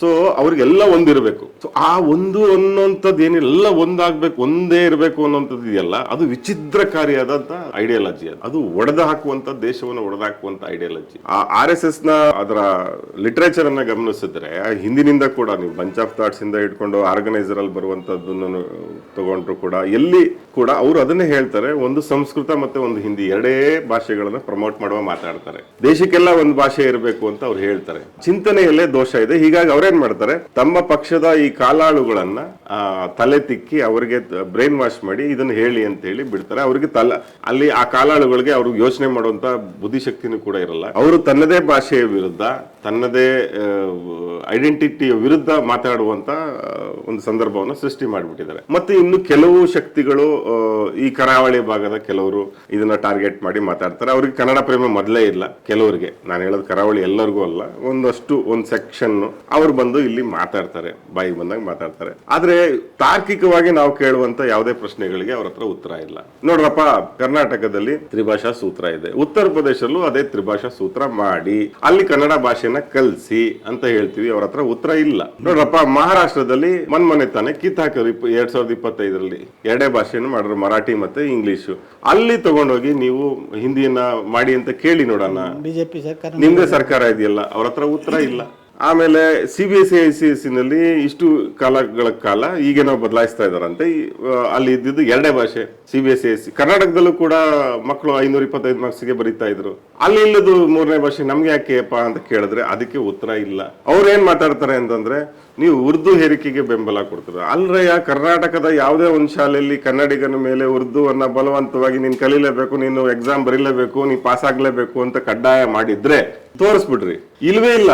ಆದ್ರೆ ಉರ್ದು ಉರ್ದು ಉರ್ದು ಅಂತ ಬಾಯ್ ಬಿಡ್ಕೋತಾರೆ. ಅವ್ರಿಗೆ ಯಾವ್ದಾರು ಇಶ್ಯೂ ಆಗ್ಬಿಡ್ಲಿ, ಒಂದು ರೋಡ್ ರೇಜ್ ಇಶ್ಯೂನಾದ್ರೆ ಆಗ್ಲಿ, ಅಲ್ಲಿ ಮುಸ್ಲಿಮ್ರನ್ನ ತಗೊಂಬಂದಿಲ್ಲ ಅಂದ್ರೆ ಅವ್ರಿಗೆ ಸಮಾಧಾನ ಇಲ್ಲ, ತಿಂದಿದ್ದರಗಲ್ಲ. ಈ ತರದ ವಿಕೃತ ಮನಸ್ಸುಗಳಿಗೆ ಏನು ಉತ್ತರ ಕೊಡೋಣ ಸರ್? ಈಗ ಇದರಲ್ಲಿ ಇನ್ನೊಂದು ಕನ್ಸರ್ನ್ ಇದೆ. ಈಗ ಎಲ್ಲ ಕರ್ನಾಟಕದ ಸಾವಿರಾರು ಶಾಲೆಗಳಲ್ಲಿ ಹಿಂದಿ ಒಂದು ಸಬ್ಜೆಕ್ಟ್ ಆಗಿ ಬೋಧನೆ ಮಾಡ್ತಾ ಇದ್ವಿ. ಸೊ ಈಗ ಹಿಂದಿ ಬೋಧಕರು ಯಾರಿದ್ರು, ಹಿಂದಿ ಟೀಚರ್ಸ್ ಯಾರಿದ್ರು, ಅವರಿಗೆ ಒಂದು ಆತಂಕ ಶುರುವಾಗಿದೆ. ಸೊ ಇದನ್ನ ನೆಕ್ಸ್ಟ್ ಮಾರ್ಕ್ಸ್ಗೆ ತಗೊಳ್ಳಲ್ಲ, ಅಂಕಗಳಿಗೆ ತಗೊಳ್ಳಲ್ಲ ಅಂತ ಹೇಳಿದ್ರೆ ಯಾರು ಹಿಂದಿ ಕಲಿಯಕ್ಕೆ ಮುಂದೆ ಬರೋದಿಲ್ಲ. ಆಮೇಲೆ ಹಿಂದಿ ಡಮ್ಮಿ ಆಗುತ್ತೆ, ನಮ್ಮ ಕೆಲಸಗಳು ಹೊರಟೋಗುತ್ತೆ ಅಂತ. ಈ ಆತಂಕಕ್ಕೆ ಏನು ಕಾರಣನೇ ಇಲ್ಲ. ನಾನು ಯಾಕೆ ಅಂತ ಹೇಳ್ತೀನಿ ಅಂದ್ರೆ, ಒಂದು ಶಾಲೆ ಅಂದ್ರೆ ನೋಡಿ, 2 ಭಾಷೆ ಅಥವಾ 3 ಭಾಷೆ 3 ಸಬ್ಜೆಕ್ಟ್ ಅನ್ನು ಕಲಿಸ್ತಾರೆ ಅಂತ ನಾವು ಅಂದ್ಕೊಂಡಿರ್ತೀವಿ. ಆದ್ರೆ ಬರೀ ಅಷ್ಟೇ ವಿಷಯಗಳನ್ನ ಶಾಲೆಗಳಲ್ಲಿ ಕಲಿಸೋದಿಲ್ಲ. ಈಗ ಫಿಸಿಕಲ್ ಎಜುಕೇಶನ್ ಅಂತ ಒಂದು ಸಬ್ಜೆಕ್ಟ್ ಇರುತ್ತೆ ಶಾಲೆಯಲ್ಲಿ. ಫಿಸಿಕಲ್ ಎಜುಕೇಶನ್ ಎಲ್ಲ ಶಾಲೆಗಳಲ್ಲೂ ಕಂಪಲ್ಸರಿಯಾಗಿ ಕಲಿಸ್ತಾರೆ, ಡ್ರಿಲ್ ಮಾಡಿಸ್ತಾರೆ, ಆಡಿಸ್ತಾರೆ, ಆಟ ಆಡಿಸ್ತಾರೆ, ಡ್ರಾಯಿಂಗ್ ಅಂತ ಇರುತ್ತೆ. ನಾವೆಲ್ಲ ಓದೋ ಸಂದರ್ಭದಲ್ಲಿ ನೀತಿ ಬೋಧೆ ಅಂತ ಒಂದು ಕ್ಲಾಸ್ ಇರ್ತಾ ಇತ್ತು ನಮಗೆ. ವಾರದಲ್ಲಿ 1 ಕ್ಲಾಸು 2 ಕ್ಲಾಸ್ ಇರ್ತಿತ್ತು. ಈ ತರದ ಈಗ ಈ ಕೆಲವು ಖಾಸಗಿ ಶಾಲೆಗಳಲ್ಲಿ ನಾವು ಗಮನಿಸಿದಂತೆ ಅಬಾಕಸ್ ಅಂತ ಒಂದು ಸಬ್ಜೆಕ್ಟ್ ಇಟ್ಟಿರ್ತಾರೆ. ಅದರಲ್ಲಿ ಅದು ಕೂಡ ಗಣಿತದ ಒಂದು ಭಾಗ. ಅದಲ್ದಲೆ ಫ್ರೆಂಚ್ ಕಲಿಸ್ತಾರೆ, ಕೆಲವ್ರ ಕಡೆ ಜರ್ಮನ್ ಕಲಿಸ್ತಾರೆ. ನಾನಾ ರೀತಿಯ ಸ್ಕಿಲ್ಗಳನ್ನ ಮತ್ತೆ ಸ್ಕಿಲ್ ಡೆವಲಪ್ಮೆಂಟ್ ಬೇಕಾದಂತ ಸಬ್ಜೆಕ್ಟ್ ಗಳನ್ನು ಕೂಡ ಇಂಟ್ರೊಡ್ಯೂಸ್ ಮಾಡಿ ಹೇಳ್ಕೊಡ್ತಾರೆ. ಸೊ ಇಲ್ಲಿ ಅದರಲ್ಲಿ ಒಂದು ಹಿಂದಿಯನ್ನು ಕೂಡ ಕಲಿಸಬಹುದು. ಇವ್ರ ಕೆಲಸ ಎಲ್ಲಿಂದ ಹೋಗುತ್ತೆ, ಯಾಕೆ ಹೋಗುತ್ತೆ? ಹಿಂದಿಯನ್ನ ಕಲಿಸಂಗಿಲ್ಲ ಅಂತ ಏನ್ ಹೇಳ್ತಾ ಇಲ್ಲ, ಅದನ್ನ ಪರೀಕ್ಷೆ ಮಾಡಲ್ಲ ಅಂತಾನು ಸರ್ಕಾರ ಹೇಳ್ತಾ ಇಲ್ಲ. ಪರೀಕ್ಷೆನೂ ಮಾಡ್ತಾರೆ, ಅಂಕ ಕೊಡಲ್ಲ, ಗ್ರೇಡಿಂಗ್ ಮಾಡ್ತೀವಿ ಅಂತ ಹೇಳ್ತಾ ಇದಾರೆ ಅಷ್ಟೇ. ನೀವು ಚೆನ್ನಾಗಿ ಓದಿಸಿ ಮಕ್ಕಳನ್ನ, ಹಿಂದಿ ಚೆನ್ನಾಗಿ ಕಲಿಸಿ, ನೀವು ಎ ಗ್ರೇಡ್ ಕೊಟ್ಕೊಳ್ಳಿ. ಆಮೇಲೆ ನೋಡಿ, ಅದೊಂದು ಬೇರೆ ಇದೆ. ಈ ಸಂಸ್ಕೃತ ಮತ್ತೆ ಹಿಂದಿ ತಗೊಂಡವ್ರಿಗೆ ಒಂದು ಆಫರ್ಗಳು ಕೊಡ್ತಾರೆ ಇವರು ಶಾಲೆಗಳಲ್ಲಿ. ಮಾರ್ಕ್ಸ್ ಜಾಸ್ತಿ ಬರುತ್ತೆ, ಸ್ಕೋರಿಂಗ್ ಚೆನ್ನಾಗಿ ಮಾಡ್ಬೋದು. ಏನು ಅಂದ್ರೆ ಅವ್ರು ತಪ್ಪು ಬರ್ದಿದ್ರು ಜಾಸ್ತಿ ಮಾರ್ಕ್ಸ್ ಕೊಡೋದು, 100ಕ್ಕೆ 100 ಮಾರ್ಕ್ಸ್ ಕೊಡೋದು. ಕನ್ನಡದಲ್ಲಿ 100ಕ್ಕೆ 100 ಮಾರ್ಕ್ಸೇ ಕೊಡಲ್ಲ, ಸಂಸ್ಕೃತದಲ್ಲಿ 100ಕ್ಕೆ 100 ಮಾರ್ಕ್ಸ್ ಕೊಡು. ಗೋಕಾಕ್ ಚಳವಳಿ ಆಯ್ತು. ಈ ಸಂಸ್ಕೃತದಲ್ಲಿ 100ಕ್ಕೆ 100 ಮಾರ್ಕ್ಸ್ ತಗೊಂಡು ಪುಣ್ಯಾತ್ಮರುಗಳೆಲ್ಲ ಕರ್ನಾಟಕದಲ್ಲಿ ಬಹಳ ಜನ ಇದಾರಲ್ಲ. ಒಂದು ಪ್ಯಾರ ಸಂಸ್ಕೃತದಲ್ಲಿ ಮಾತಾಡಿ ತೋರಿಸ್ಲಿ ನೋಡೋಣ, ಯಾರಾದ್ರೂ ಮಾತಾಡಕ್ ಬರುತ್ತಾ? ಈ ವಂಚನೆ ಇದೆಯಲ್ಲ, ದಶಕಗಳಿಂದ ನಡೀತಿದ್ದಂತ ಈ ವಂಚನೆ ಇತಿಹಾಸ ಇದೆಯಲ್ಲ, ಇದು ಕೊನೆಗೊಳ್ತಾ ಇದೆಯಲ್ಲ, ಅದಕ್ಕೆ ಸಮಾಧಾನ ಪಡ್ಬೇಕು ನಾವು. ಸೊ ಹಂಗಾಗಿ ಹಿಂದಿ ಟೀಚರ್ಸ್ ಏನು ಆತಂಕ ಪಡೋ ಅಗತ್ಯನೂ ಇಲ್ಲ. ನಿಮ್ ಕೆಲಸ ಇದ್ದೇ ಇರುತ್ತೆ. ನಿಮ್ ಪಾಡಿ ನೀವು ಕಲಿಸ್ತೀರಾ. ಒಬ್ಬ ಡ್ರಾಯಿಂಗ್ ಟೀಚರ್ ಇದ್ದಂಗೆ, ಒಬ್ಬ ಫ್ರೆಂಚ್ ಟೀಚರ್ ಇದ್ದಂಗೆ, ಅಥವಾ ಇನ್ಯಾವುದೋ ಒಂದು ಫಿಸಿಕಲ್ ಎಜುಕೇಶನ್ ಟೀಚರ್ ಇದ್ದಂಗೆ ನೀವು ಇರ್ತೀರಾ ಅಷ್ಟೇನೆ. ನಿಮ್ ಕೆಲಸ ಯಾಕೆ ಹೋಗುತ್ತೆ? ಸೊ ಈಗ ಸರ್, ಈ ಹಿಂದಿಯನ್ನು ಗ್ರೇಡ್ಗೆ ಸೀಮಿತ ಮಾಡಿರೋದ್ರಿಂದ ಏನು ಉಪಯೋಗ, ಏನು ಕನ್ನಡಿಗರಿಗೆ, ಕನ್ನಡ ವಿದ್ಯಾರ್ಥಿಗಳಿಗೆ ಅಥವಾ ಇಡೀ ಕರ್ನಾಟಕ ಆಗಿರೋ ಏನು ಉಪಯೋಗ ಏನಂತೀರ? ಮೊದಲನೇದಾಗಿ ಹಿಂದಿ ಕೂಡ ನಮಗೊಂದು ಪರಕೀಯವಾದ ಭಾಷೆ, ಹೊರಗಿನ ಭಾಷೆ. ಅದು ವಿಶೇಷವಾಗಿ ಗ್ರಾಮೀಣ ಭಾಗದಲ್ಲಿ ಹಿಂದಿ ಅಲ್ಲಿನ ಜನರಿಗೆ ಅವ್ರ ಪರಿಸರದ ಭಾಷೆನೇ ಅಲ್ಲ ಅದು. ಆ ಭಾಷೆಯನ್ನ ಬಲವಂತವಾಗಿ ಕಲಿಸೋದ್ರಿಂದ ಮಕ್ಕಳು ಮೇಲೆ ಪರಿಣಾಮ ಬೀರುತ್ತೆ. ನೋಡಿ, ಒಂದು ಮಗುಗೆ 4-5 ಭಾಷೆಯನ್ನು ಕಲಿಯುವಂತ ಶಕ್ತಿ ಇರುತ್ತೆ ಅಂತೆಲ್ಲ ಹೇಳ್ತಾರೆ ತಜ್ಞರು. ಅಂದ್ರೆ ಅದು ಇಟ್ ಡಿಫರ್ಸ್. ಅಂದ್ರೆ ಕೆಲವು ಮಕ್ಕಳಿಗೆ ಆ ಶಕ್ತಿ ಇರುತ್ತೆ, ಕೆಲವ್ರಿಗೆ ಇಲ್ದಲೇ ಇರ್ಬೋದು. ಎಲ್ಲರಿಗೂ ಕೂಡ ಒಂದೇ ತರದ ಶಕ್ತಿ ಇರುತ್ತೆ ಅಂತ ಹೇಳಕ್ಕಾಗಲ್ಲ. ಕೆಲವು ಮಕ್ಕಳಿಗೆ 1-2 ಭಾಷೆ ಕಲಿಯಷ್ಟೇ ಶಕ್ತಿ ಇರ್ಬೋದು. ಭಾಷೆನ ಮಕ್ಕಳು ಅಂಕಗಳಿಗೆ ಬರೆದು ಕಡ್ಡಾಯ ಮಾಡಿಕೊಂಡು ಕಲಿತು ಭಾಷೆ ಕಲಿಬೇಕಾಗಿಲ್ಲ. ಅವರು ಬೇರೆ ಬೇರೆ ರೀತಿಯಲ್ಲಿ ಭಾಷೆಗಳನ್ನ ಕಲಿಯೋ ಸಾಧ್ಯತೆಗಳಿರ್ತವೆ. ಬೆಂಗಳೂರಿನಲ್ಲಿ ಬಹಳಷ್ಟು ಜನ ಕನ್ನಡಿಗರು ತಮಿಳಲ್ಲಿ ಆರಾಮಾಗಿ ಮಾತಾಡ್ತಾರೆ, ತೆಲುಗಲ್ಲಿ ಆರಾಮಾಗಿ ಮಾತಾಡ್ತಾರೆ, ಕನ್ನಡಿಗರು ಮಾತಾಡ್ತಾರೆ. ಗೊತ್ತಿದೆ ಅವ್ರಿಗೆ, ತಮಿಳು ಗೊತ್ತು, ತೆಲುಗು ಗೊತ್ತು. ಯಾವ್ದಾದ್ರು ಸ್ಕೂಲಲ್ಲಿ ಕಲ್ಸಿದಾರ ಅವ್ರಿಗೆ? ಯಾವ್ದಾದ್ರು ಅಂಕ ಕೊಟ್ಬಿಟ್ಟು ಇದನ್ನ ನೀವು ಕಲೀಲೇಬೇಕು ಅಂತ ಹೇಳಿ ಕಡ್ಡಾಯ ಮಾಡಿ ಕಲ್ಸಿದಾರ? ಇಲ್ವಲ್ಲ. ನನಗೆ ಉರ್ದು ಚೆನ್ನಾಗಿ ಮಾತಾಡಕ್ ಬರುತ್ತೆ, ಹಿಂದಿನೂ ಚೆನ್ನಾಗಿ ಮಾತಾಡೋದು. ಹಿಂದಿ ನಾನು ಕಲ್ತಿರ್ಬೋದು, ಉರ್ದು ನಾನು ಕಲ್ತೇ ಇಲ್ವಲ್ಲ, ನನಗೆ ಬರುತ್ತಲ್ಲ. ಕನ್ನಡಿಗರು ಬಹಳ ಜನ ಮಾತಾಡೋದಕ್ಕೂ ಕಲಿಯೋದಕ್ಕೂ ತುಳು ಭಾಷೆ ಬರುತ್ತೆ, ತುಳು ನಮ್ಗೆ ಯಾರು ಹೇಳ್ಕೊಟ್ಟಿಲ್ವಲ್ಲ. ಈ ದೃಷ್ಟಿಕೋನದಲ್ಲಿ ಈಗ ಹಿಂದಿಯನ್ನ ಈಗ ಗ್ರೇಡಿಂಗ್ ಮಾಡಿರೋದು ಹಿಂದೆ ಏನಿದೆ ಅಂತ ಅಂದ್ರೆ, ಮಕ್ಕಳ ಮೇಲಿನ ಒತ್ತಡವನ್ನ ಕಡಿಮೆ ಮಾಡಬೇಕು ಅಂತ ಹೇಳಿ. ಅವರು ಇವಾಗ ನೋಡಿ, 1,40,40,000 ಜನ ಮಕ್ಕಳು ಕಳೆದ ಕನ್ನಡದ SSLC ಪರೀಕ್ಷೆಯಲ್ಲಿ ಫೇಲ್ ಆಗಿದ್ರು ಹಿಂದಿಲಿ. ಅದಕ್ಕೆ ಹಿಂದೆ 90,000 ಜನ ಫೇಲ್ ಆಗಿದ್ರು. ಈಗ ಏನಾಗುತ್ತೆ ಅಂದ್ರೆ ಈಗಿನ ಮಕ್ಕಳು ಹಿಂದಿ ಮೇಲೆ ಹಾಕ್ತಿದ್ದಂತ ಅಷ್ಟೊಂದು ಕಾನ್ಸಂಟ್ರೇಷನ್ ಅನ್ನ ಸ್ವಲ್ಪ ಭಾಗನ ಅವರು ಬೇರೆ ಭಾಷೆಗಳ ಮೇಲೆ ಅಥವಾ ಬೇರೆ ಸಬ್ಜೆಕ್ಟ್ ಮೇಲೆ ಹಾಕ್ಬೋದು. ಈಗ ನೀವು ಈ ಮಾಹಿತಿ ಮೊನ್ನೆ ಎಲ್ಲ ಹಂಚ್ಕೊಂಡಾಗ ಕೆಲವರು ಕೇಳಿದ್ರು ನೋಡಿ, 1,42,000 ಜನ ಹಿಂದಿಲಿ ಫೇಲ್ ಆಗಿದ್ರೆ 1,69,000 ಜನ ಕನ್ನಡದಲ್ಲಿ ಫೇಲ್ ಆಗಿದ್ದಾರೆ. ಹಂಗೆ ಗಣಿತದಲ್ಲೂ ಫೇಲ್ ಆಗಿದ್ದಾರೆ, ವಿಜ್ಞಾನದಲ್ಲೂ ಫೇಲ್ ಆಗಿದ್ದಾರೆ. ನಾವ್ ಹೇಳ್ತಿರೋದು ಈ ಗಣಿತ, ವಿಜ್ಞಾನ, ಕನ್ನಡ ಇವೆಲ್ಲ ಅನ್ನದ ಭಾಷೆಗಳು ಕಲೀಲೇಬೇಕು. ಅವರು ಕಲ್ತು ಬರೀಲೇಬೇಕು. ಫೇಲ್ ಆದ್ರೆ ಅವ್ರು ಮತ್ತೆ ಎಕ್ಸಾಮ್ ಬರೆದು ಪಾಸ್ ಆಗ್ತಾರೆ. ಇದು ಯಾವುದೂ ಅಲ್ಲದ, ನಮಗೆ ಸಂಬಂಧನೇ ಇಲ್ಲದ, ನಮಗೆ ಉಪಯೋಗನೇ ಇಲ್ಲದ ಈ ಹಿಂದಿ ಕಲ್ತವರಿಂದ ಈ 30-40 ವರ್ಷಗಳಲ್ಲಿ ಯಾರಿಗೆ ಏನ್ ಸಿಕ್ಕಿದೆ ಹೇಳಿ? ಹಿಂದಿ ಟೀಚರ್ಗಳನ್ನು ಬಿಟ್ಟು ಯಾರಿಗೂ ಸಿಕ್ಕಿಲ್ಲ. ಆ ಭಾಷೆಯಲ್ಲಿ ಫೇಲ್ ಆಗಿ ಯಾಕೆ ಮಕ್ಕಳು ಮನೇಲಿ ಕುತ್ಕೋಬೇಕು? ಆ ಸಬ್ಜೆಕ್ಟ್ ಅಲ್ಲಿ ಯಾಕೆ ಅವ್ರಿಗೆ ದ್ರೋಹ ಆಗ್ಬೇಕು? ಗಣಿತದಲ್ಲಾದ್ರೆ ಅವ್ರಿಗೆ ಅನಿವಾರ್ಯ ಕಲಿಬೇಕು, ಕನ್ನಡ ಆದ್ರೆ ಅನಿವಾರ್ಯ ಕಲಿಬೇಕು. ಅವರು ಹಿಂದಿ ಏನ್ ಅನಿವಾರ್ಯತೆ ಇದೆ ಅಂತ ಸರ್, ಈಗ ಒಂದು ಆರ್ಗ್ಯುಮೆಂಟ್ ಸೇಕು. ಈಗ ನಮಗೆ ಅಫಿಷಿಯಲಿ ಯಾವುದೇ ಒಂದು ರಾಷ್ಟ್ರ ಭಾಷೆ ಇಲ್ಲ. ರಾಷ್ಟ್ರ ಭಾಷೆ ಚರ್ಚೆ ಎಲ್ಲ ನಡೆದು ಯಾವತ್ತು ಒಂದು ಅಫಿಷಿಯಲ್ ಲ್ಯಾಂಗ್ವೇಜ್ ಅಂತ ನಾವು ಹಿಂದಿ ಮತ್ತು ಇಂಗ್ಲೀಷನ್ನು ಇಡೀ ದೇಶ ಮಟ್ಟದಲ್ಲಿ ಇಟ್ಕೊಂಡಿದ್ದೀವಿ. ಬಟ್ ರಾಷ್ಟ್ರ ಭಾಷೆ ಮಾಡಬೇಕು ಅಂತ ಒಂದು ಉದ್ದೇಶ ಇದ್ದಿದ್ದು ಹೌದು, ಸಂವಿಧಾನದಲ್ಲೂ ಆ ಥರದ ಒಂದು ಇದ್ದಿದ್ದು ಹೌದು. ಹಿಂದಿ ಒಂದು ಭಾಷೆಯಾಗಿ ಇಡೀ ಇಂಡಿಯಾದ ಇಡೀ ಭಾರತವನ್ನು ಪ್ರತಿನಿಧಿಸಬಲ್ಲಂತಹ ಅಂಶಗಳು ಈಗಿರುವ ಹಿಂದಿ ಭಾಷೆಗೆ ಏನಾದರೂ ಇದೆಯಾ? ಅಥವಾ ಹಿಂದಿಗೆ ಆ ಥರದ ಒಂದು ಒಳಗಡೆ ಅಂತ ಒಂದು ಅಂತಸತ್ವ ಇದೆಯಾ ಅಂತ ನಿಮ್ಗೆ ಏನನ್ಸುತ್ತೆ? ಹಿಂದಿ ಇಲ್ಲ, ಹಿಂದಿ ನಾವು ಯಾವ ಭಾಷೆ ವಿರೋಧಿಗಳು ಅಲ್ಲ. ನಾವು ಎಲ್ಲ ಭಾಷೆನೂ ಪ್ರೀತಿ ಮಾಡೋರೆ. ಅಂದ್ರೆ ಎಲ್ಲ ಆಯಾ ಭಾಷೆಗಳಿಗೆ ಅದರದ್ದೇ ಆದ ಮಹತ್ವ ಇರುತ್ತೆ ಅಂತ ನೋಡಿ. ಹಿಂದಿದು ಆದ್ರೆ ಕೆಲವು ಮಾನದಂಡಗಳನ್ನು ನಾವು ಪರಿಗಣನೆ ಮಾಡೋದಾದ್ರೆ, ಹಿಂದಿ ಈ ದೇಶದ ಅತ್ಯಂತ ಪುರಾತನವಾದ ಭಾಷೆ ಅಂತ ಅನ್ಕೊಳ್ಳೋದಕ್ಕೆ ಏನಾದ್ರು ಕಾರಣ ಇದೆಯಾ? ಅದು ಎಷ್ಟು ವರ್ಷಗಳ ಹಿಂದೆ ಹುಟ್ಟಿದ್ದು? ಅದು ಒಂದು 1000 ವರ್ಷದ ಇತಿಹಾಸನೂ ಕೂಡ ಅದಕ್ಕಿಲ್ಲ. ಹಿಂದಿ ಅಂತ ಹಿಂದಿ ಒಂದು 100-200 ವರ್ಷ ಅಷ್ಟೇನೆ. ಅದು ಹಿಂದೂಸ್ತಾನಿ ಅಂತ ಇದ್ರು, ಆಮೇಲೆ ಅದನ್ನ ಹಿಂದಿ ಅಂತ ಮಾಡ್ಕೊಂಡ್ರು. ಆಮೇಲೆ ಇವತ್ತಿಗೂ ಕೂಡ ಈಗಿರುವ ಹಿಂದಿ ಬಹುತೇಕ ಸಂಸ್ಕೃತೀಕರಣಗೊಂಡ ಹಿಂದಿ. ಸಂಸ್ಕೃತೀಕರಣ ಅಂದ್ರೆ ಯಾಕಂದ್ರೆ ಕಾನ್ಶಿಯಸ್ ಆಗಿ ಒಂದು ಪ್ರಯತ್ನ ನಡೀತಲ್ಲ. ಹೌದು. ಸ್ವಾತಂತ್ರ್ಯ ಹೋರಾಟದ ಟೈಮಲ್ಲಿ ಉರ್ದು ಅಂದರೆ ಹಿಂದೂಸ್ತಾನಿ ಒಳಗಡೆ ಇರ್ತಕ್ಕಂಥ ಪರ್ಷಿಯನ್, ಅರೇಬಿಕ್ ಎಲ್ಲ ಪದಗಳನ್ನು ತೆಗೆದುಹಾಕಿ ಅದ್ರ ಬದಲಿಗೆ ಸಂಸ್ಕೃತ ಪದಗಳನ್ನು ತುಂಬಿ, ಸೊ ಇದು ಆಲ್ಮೋಸ್ಟ್ ಸಂಸ್ಕೃತಕ್ಕೆ ಹತ್ರ ಇರೋ ಅನ್ನೋ ಕಾರಣಕ್ಕೆ ಇದಕ್ಕೆ ತುಂಬಾ ಕರೆಕ್ಟ್ ಆದ ಮಾಹಿತಿಯನ್ನು ಕೊಟ್ಟಿದ್ರೆ. ಯಾಕಂದ್ರೆ ಈ ಹಿಂದಿ ಇದೆಯಲ್ಲ, ಆಕ್ಚುಲಿ ಅದು ಹುಟ್ಕೊಂಡಿದ್ದೆ ಪರ್ಷಿಯನ್ ಮತ್ತೆ ಉರ್ದು ಭಾಷೆಗಳಿಂದ ಮೂಲತಃ. ಇವ್ರು ಹೇಳ್ತಾರಲ್ಲ, ಇನ್ನು ಸಂಸ್ಕೃತ ಎಲ್ಲರ ಭಾಷೆಗಳ ತಾಯಿ ಅಂತೆಲ್ಲ, ನಾವು ಅದೇ ತರ ಹೇಳ್ಬೇಕಾಗತ್ತೆ. ಹಿಂದಿ ಇದೆಯಲ್ಲ, ಅದು ಅದರ ತಾಯಿ ಉರ್ದುನೇ. ಆಮೇಲೆ ಸುಪ್ರೀಂ ಕೋರ್ಟ್ ಅಲ್ಲಿ ಕೂಡ ಎಲ್ಲ ಒಂದ್ ಕಡೆ ಅದನ್ನ ಹೇಳ್ತಾರೆ, ಹಿಂದಿ ಉರ್ದು ಎಲ್ಲ ಎರಡು ಒಂದೇ ಅಲ್ವಾ ಅಂತ. ಆಮೇಲೆ ನವಜೋತ್ ಸಿಂಗ್ ಸಿದ್ದು ಅಂತ ಹೇಳಿ ಕ್ರಿಕೆಟರ್ ಅವ್ರು ಹೇಳ್ತಾರೆ, ನಾವು ರಿಲೇಟ್ ಮಾಡಿ ದಕ್ಷಿಣ ಭಾರತಕ್ಕಿಂತ ನಮ್ಮ ಪಾಕಿಸ್ತಾನ ಜೊತೆನೆ ಜಾಸ್ತಿ ರಿಲೇಟ್ ಮಾಡ್ಕೊಳ್ತೀವಿ, ಯಾಕಂದ್ರೆ ಎಲ್ಲ ಒಂದೇ ಭಾಷೆ ನಮ್ದೆಲ್ಲ ಅಂತ. ಆಮೇಲೆ ಈ ಬಾಲಿವುಡ್ ಸಿನಿಮಾ ನೋಡ್ತೀವಲ್ಲ, ಅಲ್ಲಿ ಹೆಚ್ಚು ಅದು ಉರ್ದುನೇ ಅಲ್ಲಿ ಬಾಲಿವುಡ್ ಹಾಡುಗಳು ಅಂತ ನಾವೇನ್ ಕರಿತೀವಲ್ಲ, ಇವತ್ತು ಎಲ್ಲಾ ಹಾಡುಗಳು ಕೂಡ ಉರ್ದುಲೇ ಬರ್ದಿರ್ತಾರೆ ಅವರು. ಸೊ ಉರ್ದುವಿಂದ ಬಂದಂತದ್ ಭಾಷೆ ಹಿಂದಿ. ಆ ಹಿಂದಿನ ಸ್ವಲ್ಪ ಸಂಸ್ಕೃತ ಭೂಯಿಷ್ಠವಾಗಿ ಮಾಡೋದಕ್ಕೆ ಪ್ರಯತ್ನ ಪಟ್ಟು ಇದೆಲ್ಲ ಮಾಡಿದ್ರು. ಆದ್ರೆ ಹಿಂದಿಯ ಇದನ್ನ ನಾವು ಅರ್ಥ ಮಾಡ್ಕೊಳ್ಳೋದಾದ್ರೆ ಅದಕ್ಕೆ ತುಂಬಾ ದೊಡ್ಡ ಇತಿಹಾಸ ಏನಿಲ್ಲ. ಮತ್ತೆ ಬಹಳ ಕೃತಕವಾಗಿ ಕಟ್ಟಿದ ಭಾಷೆ, ಅದು ಸಹಜವಾಗಿ ಹುಟ್ಕೊಂಡ ಭಾಷೆ ಅಲ್ಲ. ಈ ಕನ್ನಡ, ತಮಿಳು ಈ ತರದ ಭಾಷೆಗಳಿದೆಯಲ್ಲ, ಅವು ಸಹಜವಾಗಿ ಹುಟ್ಕೊಂಡಂತವು. ಇವೆಲ್ಲ ಕೃತಕವಾಗಿ ಅದನ್ನ ಕಟ್ಟಿಕೊಂಡಂತ ಭಾಷೆ. ಅದು ಅಷ್ಟೇ ಅಲ್ದಲೆ ಅದು ಇದಕ್ಕೊಂದು ಕನ್ನಡಕ್ಕೆ ಆಗ್ಲಿ ತಮಿಳಿಗಾಗ್ಲಿ ಇರುವಂತಹ ಒಂದು ಪುರಾತನ ಇತಿಹಾಸ ಇದೆಯಲ್ಲ. ನಾವು ಒಂದು 4,000-4,500 ವರ್ಷಗಳ ಹಿಂದಕ್ಕೆ ಹೋಗುವಂತ ಇತಿಹಾಸ ನಮ್ದು. ಬಹಳ ಪುರಾತನವಾದ ಇತಿಹಾಸ ನಮ್ದು. ಗ್ರೀಕ್ ನಾಟಕಗಳಲ್ಲಿ ಕನ್ನಡದ ಪದಗಳಿದಾವೆ. ಆ ಕಾಲದ ನಾಟಕಗಳು ಕನ್ನಡದ ಪದಗಳು ಕಾಣಿಸ್ತವೆ ಅಂತಂದ್ರೆ ನಮ್ಮ ಭಾಷೆ ಇತಿಹಾಸ ಎಷ್ಟು ಅಂತ ನಾವು ಅರ್ಥ ಮಾಡ್ಕೋಬೇಕು. ಇವರು ಈ ಭಾಷೆ ಹುಟ್ಟಿರೋದೇ ಒಂದ್ ರೀತಿ ಏನೋ ಪೊಲಿಟಿಕಲ್ ಅಜೆಂಡಾಗೋಸ್ಕರ ಹುಟ್ಕೊಂತ ಅನ್ಸುತ್ತೆ ಇದು. ಆಮೇಲೆ ಇನ್ನೊಂದು ತಪ್ಪು ಕಲ್ಪನೆ ಇದೆ, ನಾವು ಉತ್ತರದ ರಾಜ್ಯಗಳಲ್ಲಿ ಹಿಂದಿ ಮಾತಾಡ್ತಾರೆ ಅಂತ ನಾವು ಕೂಡ ತಪ್ಪಾಗಿ ಹೇಳ್ತೀವಿ. ಆದ್ರೆ ಉತ್ತರದ ರಾಜ್ಯಗಳಲ್ಲೂ ಕೂಡ ಮಾತಾಡ್ತಿರೋಂಥದ್ದು ಇವ್ರು ಹೇಳ್ತಿರುವಂತ ಹಿಂದಿ ಏನಲ್ಲ.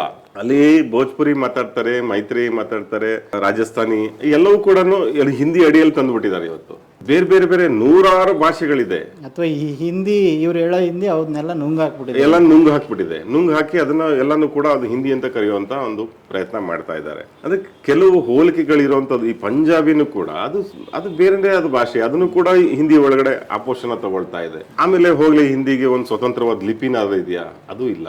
ಅದು ದೇವನಾಗರಿ ಲಿಪಿ. ನೀವು ಯಾವ ಮಾನದಂಡ ಇಟ್ಕೊಂಡು ನೋಡಿದ್ರು ಕೂಡ ಭಾರತದಂತಹ ದೊಡ್ಡ ದೇಶಕ್ಕೆ ಅದನ್ನು ಒಂದು ಭಾಷೆಯನ್ನಾಗಿ ನಾವು ಅಳವಡಿಸ್ಕೊಳ್ಬೇಕು ಅನ್ನೋಂಥದ್ದು ಇದೆಯಲ್ಲ, ಅದು ಸಾಧ್ಯ ಇಲ್ಲ. ಅದಕ್ಕಿಂತ ಮುಖ್ಯವಾಗಿ ನಾನು ಹೇಳೋದೇನು ಅಂದ್ರೆ, ಒಂದು ದೇಶ, ಅದು ಭಾರತದಂತ ದೇಶಕ್ಕೆ ಒಂದು ಭಾಷೆಯನ್ನು ಅಳವಡಿಸುವ ಪ್ರಕ್ರಿಯೆನೇ ಅದರಲ್ಲಿ ದೋಷಪೂರ್ವಕ ಆಗಿದೆ. ಯಾಕೆಂದ್ರೆ ಇದು ಬಹುತ್ವ ಇಟ್ಕೊಂಡ್ರೆ ದೇಶ ಉಳಿಯಕ್ಕೆ ಸಾಧ್ಯ ಇರೋದು. ನೀವು ಇದನ್ನು ಒಡೆದು ನೀವೆಲ್ಲಾನು ಒಂದೇ ಮಾಡ್ತೀವಿ ಅಂತ ಹೋದ್ರೆ, ಯಾರೋ ಪೊಲಿಟಿಷಿಯನ್ ನೀವು ಮನೇಲಿ ನಿಮ್ಮ ಮಾತೃಭಾಷೆ ಮಾತಾಡಿ ಹೊರಗಡೆ ಬಂದಾಗ ಹಿಂದಿ ಮಾತಾಡಿ ಅಂತ ಯಾಕೆ ಮಾತಾಡ್ಬೇಕು, ನಮ್ಗೇನ್ ಕರ್ಮ ಇದೆ ಅಂತ. ಸೊ ಇದು ಹೇಳಿದಾಗ ಏನಾಗುತ್ತೆ, ನಮ್ಗೆ ಉರಿಯುತ್ತೆ, ನಮ್ಗೆ ಎದ್ ನಿಂತು ಮಾತಾಡಂಗಾಗುತ್ತೆ, ಸಿಟ್ಟು ಬರುತ್ತೆ. ಈ ಸಿಟ್ಟು ಇದೆಯಲ್ಲ, ಈ ಸಿಟ್ಟನ್ನೇ ತಗೊಂಡೋಗಿ ಅದು ಏನಾಗುತ್ತೆ, ದೊಡ್ಡ ಸಂಘರ್ಷಕ್ಕೆ ಕಾರಣ ಆಗುತ್ತೆ, ಸಮಸ್ಯೆಗಳಿಗೆ ಕಾರಣ ಆಗುತ್ತೆ.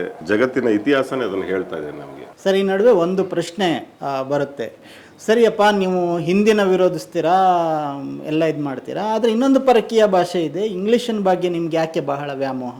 ಹಾಗಿದ್ರೆ ಬರೀ ನೀವು ಕನ್ನಡ ಪ್ರೇಮ ಅಂತೀರಾ, ಇನ್ನೊಂದು ಕಡೆ ಇಂಗ್ಲೀಷನ್ನು ಇದು ಮಾಡ್ತೀರಾ, ಸರ್ಕಾರ ಕೂಡ ಇಂಗ್ಲೀಷ್ ಮೀಡಿಯಂ ಶಾಲೆಗಳಿಗೆ ಹೆಚ್ಚು ಉತ್ತೇಜನ ಕೊಡ್ತಾ ಇದೆ. ಸೊ ಇದೇನಿದು ಇಂಗ್ಲೀಷ್ ಪ್ರೇಮ ಅಂತ ಒಂದು ಪ್ರಶ್ನೆ ಬರ್ತಾ ಇದೆ. ಇದು ಪದೇ ಪದೇ ನಾವು ಕೇಳ್ತಾ ಇರುವಂಥ ಪ್ರಶ್ನೆಗಳು. ಇದಕ್ಕೆ ಉತ್ತರ ಕೂಡ ಬಹಳ ಸ್ಪಷ್ಟ. ಅಂದರೆ ಇಂಗ್ಲೀಷು ಕೂಡ ನಮಗೆ ಪರಕೀಯ ಭಾಷೆ ಹೌದು, ಪರಕೀಯ ಭಾಷೆನೇ ಹೌದು. ಆದರೆ ಒಂದನ್ನು ಅರ್ಥ ಮಾಡ್ಕೋಬೇಕು, ಈ ಭಾರತ ಉಪಖಂಡದಲ್ಲಿ ಈ ಶಿಕ್ಷಣ ಅನ್ನೋದು ಒಂದು ಕ್ರಮಬದ್ಧವಾಗಿ ಜಾರಿಗೆ ಬಂದಿದ್ದೆ ಇಂಗ್ಲಿಷ್ ಶಿಕ್ಷಣ ಪದ್ಧತಿ ಬಂದ ನಂತರದಿಂದ. ಅಂದ್ರೆ ಬಹಳಷ್ಟು ಅಂದ್ರೆ ಕೆಲವು ಸಮುದಾಯಗಳಿಗೆ, ಕೆಲವರಿಗೆ ಮಾತ್ರ ಸೀಮಿತವಾಗಿದ್ದಂಥ ಶಿಕ್ಷಣ ಎಲ್ಲರಿಗೂ ಸಿಗುವ ತರದ್ದು ಆರಂಭ ಆಗಿದ್ದೆ ಇಂಗ್ಲಿಷ್ ಶಿಕ್ಷಣ ಕ್ರಮದಿಂದ. ಅಲ್ಲಿವರೆಗೆ ಏನಾಗಿತ್ತು, ಈ ಸಂಸ್ಕೃತ ಅದೊಂದು ಭಾಷೆಯನ್ನು ಓದಿದ್ರು ಕೂಡ ತಪ್ಪು, ಬೇರೆ ಕಮ್ಯುನಿಟಿಯವರು ಅನ್ನೋಂಥದ್ದು ಇತ್ತಲ್ಲ. ವೇದ ಓದಿದ ಶೂದ್ರನಿಗೆ ಕಾದಸಿಸ ಹುಯ್ಯೋನು ಅಂತ ಕಾಲ ಇತ್ತಲ್ಲ ಅವಾಗ. ಅಂದ್ರೆ ಒಂದು ಸಮುದಾಯದವ್ರನ್ನ ಬಿಟ್ಟು ಮಿಕ್ಕವ್ರು ಯಾರು ಕೂಡ ಶಿಕ್ಷಣಕ್ಕೆ ಅರ್ಹರೇ ಅಲ್ಲ ಅನ್ನುವಂತ ಕಾಲ ಇತ್ತಲ್ಲ. ಅದೆಲ್ಲ ಒಡೆದು ಹೋಗಿದ್ದು ನಂತರ ಇಂಗ್ಲಿಷ್ ಶಿಕ್ಷಣ ಸ್ವಲ್ಪ ವ್ಯಾಪಕವಾಗಿ ಜಾರಿ ಮಾಡಿದ್ರಿಂದಾಗಿ. ಬ್ರಿಟಿಷರು ಮಾಡಿದಂತ ಬಹಳ ಒಳ್ಳೆ ಕೆಲಸ ಅಂದ್ರೆ ಅದು. ಅದ್ರ ನಂತರ ಈ ಶಿಕ್ಷಣ ಬಂದಿದ್ದೇ ಅಲ್ಲಿಂದ, ಮೂಲದಿಂದ ಬಂದಿದ್ದ ಅಲ್ಲಿಂದ. ಅಂದ್ರೆ ಒಂದು ಫಾರ್ಮಲ್ ಆದ ಶಿಕ್ಷಣ ಪದ್ಧತಿ, ಆ ಗುರುಕುಲ ಎಲ್ಲ ಹೋದ ನಂತರ ಬಂದಂತದ್ದು ಇದು. ನೋಡಿ, ಇವತ್ತು ಕಾಲಘಟ್ಟ ಹೇಗಿದೆ ಅಂತಂದ್ರೆ, ಆಧುನಿಕ ಕಾಲಘಟ್ಟದಲ್ಲಿ ಈಗ ಇಂಗ್ಲಿಷ್ ಶಿಕ್ಷಣ ಬಹಳ ಅನಿವಾರ್ಯ ಆಗಿ ಹೋಗಿದೆ. ಅದು ಬೇಕೋ ಬೇಡವೋ ಆಗ್ಬಿಟ್ಟಿದೆ. ನಾವು ಏನ್ ಹೇಳ್ತೀವಿ ಅಂದ್ರೆ, ಕನ್ನಡದಲ್ಲೇ ಉನ್ನತ ಶಿಕ್ಷಣ ಸಿಗುವಂತ ಕಾಲ ಬರಬೇಕು, ಅದಕ್ಕೆ ತಕ್ಕನಾದಂತ ವ್ಯವಸ್ಥೆ ರೂಪುಗೊಳ್ಬೇಕು ಅನ್ನೋದು ನಮ್ಮ ಆಸೆ. MBBS ಅಥವಾ ಇಂಜಿನಿಯರಿಂಗ್ ಆಗ್ಬೋದು, ಇನ್ನೊಂದಾಗ್ಲಿ, ಅದು ಕೂಡ ಕನ್ನಡದಲ್ಲೇ ಆಗ್ಬೇಕು ಅಂತ. ಅದು ಆಗಲ್ಲ ಅಂತಾನು ಕೂಡ ತಕ್ಷಣದಲ್ಲಿ ಆಗುವ ಲಕ್ಷಣ ಇಲ್ದಲಿದ್ರು ಕೂಡ ಅದು ಆಗುವ ಸಾಧ್ಯತೆಗಳು ಎಲ್ಲವೂ ಕೂಡ ಇದೆ. ಯಾಕೆಂದ್ರೆ ನೀವು ಇಡೀ ಜಗತ್ತನ್ನು ಗಮನಿಸೋದಾದ್ರೆ, ಚೀನಾದವರು ಅಲ್ಲಿನ ಭಾಷೆಯಲ್ಲೇ ಅವರು ಉನ್ನತ ತಂತ್ರಜ್ಞಾನ ಕಲಿತಾರೆ, ಜರ್ಮನಿಯವರು ಅಲ್ಲಿನ ಜರ್ಮನ್ ಭಾಷೆಯಲ್ಲೇ ಓದ್ಕೊಂತಾರೆ, ಎಲ್ಲೂ ಕೂಡ ಇಂಗ್ಲಿಷ್ ಇಲ್ಲ. ಫ್ರಾನ್ಸ್ನವರು ಫ್ರೆಂಚ್ ಭಾಷೆಯಲ್ಲೇ ಕಲಿತಾರೆ, ಜಪಾನಿ ಭಾಷೆಯಲ್ಲೇ ಕಲಿತಾರೆ. ಕರ್ನಾಟಕಕ್ಕೆ ಹೋಲಿಸಿದ್ರೆ ಜನಸಂಖ್ಯೆ, ಭೌಗೋಳಿಕತೆಲ್ಲ ತುಂಬಾ ಸಣ್ಣ ಸಣ್ಣ ದೇಶಗಳು ಕೂಡ ಹೌದು. ಸೊ ಕನ್ನಡಕ್ಕೂ ಕೂಡ ಆ ಸಾಧ್ಯತೆಗಳಿದೆ. ಅದನ್ನ ಎಕ್ಸ್ಪ್ಲೋರ್ ಮಾಡುವಂತ ಕೆಲಸಗಳು ಕೂಡ ಆಗ್ಬೇಕು. ಆದ್ರೆ ಅಲ್ಲಿಯವರೆಗೆ ಈಗ ಸದ್ಯದ ಸ್ಥಿತಿಯಲ್ಲಿ ಈ ಏನು ಆಧುನಿಕತೆಯ ಓಟ ಏನ್ ಓಡ್ತಾ ಇದೆಯೋ ಆ ಸಂದರ್ಭದಲ್ಲಿ ನಾವು ಹಿಂದೆ ಬೀಳಕ್ಕಾಗಲ್ಲ. ಆ ಕಾರಣಕ್ಕಾಗಿ ನಮಗೆ ಇಂಗ್ಲಿಷ್ ಬೇಕು ಅನ್ನೋದು ಒಂದು. ಆಮೇಲೆ ಆಯ್ತು, ನಮ್ಗೆ ನೀವು ಇಂಗ್ಲಿಷ್ ಯಾಕೆ ಇಟ್ಕೊಂಡಿದ್ದೀರಾ ಅಂತಂದ್ರೆ, ಈ ಹಿಂದಿಯವ್ರು ಯಾಕೆ ಇಟ್ಕೊಂಡಿದ್ದಾರೆ ಇಂಗ್ಲಿಷ್ ಅನ್ನ? ಅವ್ರು ಒಂದೇ ಇಟ್ಕೊಬಿಡ್ಲ. ಅವರು ಉತ್ತರ ಪ್ರದೇಶದಲ್ಲಿ ಕಳೆದ ವರ್ಷ ಸಾವಿರಾರು ಹಿಂದಿ ಮಾಧ್ಯಮ ಶಾಲೆಗಳನ್ನ ಮುಚ್ಚಿಬಿಟ್ಟು ಎಲ್ಲ ಅದನ್ನ ಇಂಗ್ಲಿಷ್ ಮಾಧ್ಯಮ ಶಾಲೆ ಮಾಡಿದ್ರು. ಯಾಕೆ ಮಾಡಿದ್ರು? ಒಂದು ಕಾರಣ ಇರುತ್ತಲ್ಲ, ಒಂದು ರೀಸನಿಂಗ್ ಇರುತ್ತಲ್ವಾ. ಸೊ ಅವರೆಲ್ಲ ಮಾಡ್ಕೋಬಹುದಂತೆ, ನಾವು ಕಲಿಬಾರ್ದಂತೆ. ಇದು ಹೆಂಗಿದೆ ನೋಡಿ. ಇದು ಇಂಗ್ಲಿಷ್ ನಮ್ಗೆ ಈ ಸದ್ಯಕ್ಕಂತೂ ಅನಿವಾರ್ಯ ಇರೋದ್ರಿಂದ ಅದ್ರ ಮೇಲೆ ಯಾವ್ದು ಮೋಹ ಇಲ್ಲ ನಮ್ಗೆ. ಆದ್ರೆ ಅದು ಅನ್ನದ ಭಾಷೆಯಾಗಿ ಕನ್ವರ್ಟ್ ಆಗಿರೋದ್ರಿಂದ ನಮ್ಮ ಮಕ್ಕಳಿಗೆ ಊಟ ಬೇಡವಾ, ಅದಕ್ಕೋಸ್ಕರ ಇಂಗ್ಲಿಷ್ ಕಲಿತಾರೆ. ನೀವು ಅದೇ ಕಾರಣಕ್ಕೋಸ್ಕರ ಅಲ್ಲೂ ಕೂಡ ಇಂಗ್ಲಿಷ್ ಕಲಿಸ್ತಾ ಇದ್ದಾರೆ. ಹಿಂದಿ ಪರಕೀಯ ಭಾಷೆ, ಅದನ್ನ ಯಾಕೆ ಕಲಿಸ್ತೀರಾ? ರಾಷ್ಟ್ರೀಯತೆಗೆ ಪೂರಕವಾಗಿಲ್ಲ ಅಂದ್ರೆ ಮೊದಲು ಮಾಡ್ಬೇಕಾಗಿರೋ ಕೆಲಸ ಏನು ಅಂದ್ರೆ, ಉತ್ತರ ಭಾರತದ ರಾಜ್ಯಗಳಲ್ಲಿ ಮೊದಲು ಇಂಗ್ಲಿಷ್ ನ ತೆಗೆದ್ಬಿಡಿ, ಒಂದ್ 10 ವರ್ಷ ತೆಗಿರಿ, ಆಮೇಲೆ ನಾವು ಕೂಡ ತೆಗೆದ್ಬಿಟ್ಟು ನಾವು ಬರ್ತೀವಿ. ನಾವು ಅಲ್ವಾ, ಬೋಧನೆ ಮಾಡೋದು ಸುಲಭ, ಆದ್ರೆ ಅದನ್ನ ಅನುಸರಿಸೋದ್ ಕಷ್ಟ.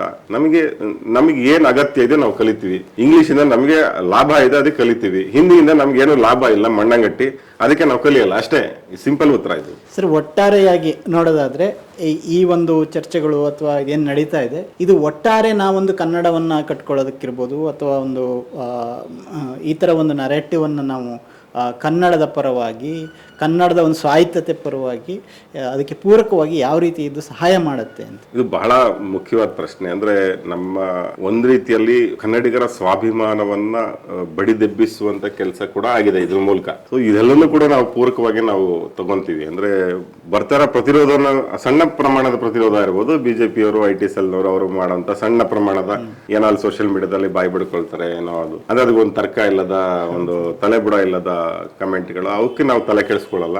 ಆದ್ರೆ ಕನ್ನಡದ ಜನಗಳಲ್ಲಿ ನಿಜವಾಗ್ಲೂ ಕೂಡ ಒಂದು ಒಂದು ಆತ್ಮವಿಶ್ವಾಸ ಮೂಡಿಸುವಂತ ಪ್ರಕ್ರಿಯೆ ನಡೀತಾ ಇದೆ. ನಿಮ್ಗೆ ತುಂಬಾ ಹಿಂದೆ ಅಂತ ಏನಿಲ್ಲ, 2007-8 ಸಂದರ್ಭದಲ್ಲಿ ನಾವು ಹಿಂದಿ ಹೇರಿಕೆ ವಿರುದ್ಧವಾಗಿ ಅಭಿಯಾನಗಳನ್ನು ಶುರು ಮಾಡಿದಂತ ಸಂದರ್ಭದಲ್ಲಿ ಆ ಸಮಯದಲ್ಲಿ ಹಿಂದಿ ರಾಷ್ಟ್ರ ಭಾಷೆ ಅಲ್ಲ ಅನ್ನೋದನ್ನು ಒಪ್ಕೊಳ್ಳೋದಕ್ಕೆ ಜನ ತಯಾರಿರ್ಲಿಲ್ಲ. ಅದನ್ನ ಕನ್ವಿನ್ಸ್ ಮಾಡೋಕೆ ನಮ್ಗೆ ಸಾಕಾಗಿ ಹೋಗ್ತಾ ಇತ್ತು. ತುಂಬಾ ಕಷ್ಟಪಟ್ಟು ಹೇಳ್ತಿದ್ವಿ. ಆಮೇಲೆ ಹಿಂದಿ ಇದ್ರೆ ಇರ್ಲಿ ಬಿಡ್ರಿ ಅಂತ ನಮ್ಮ ಪ್ರಗತಿಪರರು ಕೂಡ ಹೇಳ್ತಾ ಇದ್ರು. ನಾವು ಆಮೇಲೆ ಅವ್ರಿಗೆ ಬಿಡಿಸಿ ಹೇಳ್ತಾ ಇದ್ವಿ, ನೋಡಿ ಹಿಂದಿ ಹಿಂಗ್ ಬಂದ್ ಕೂತ್ಕೊಳ್ಳುತ್ತೆ.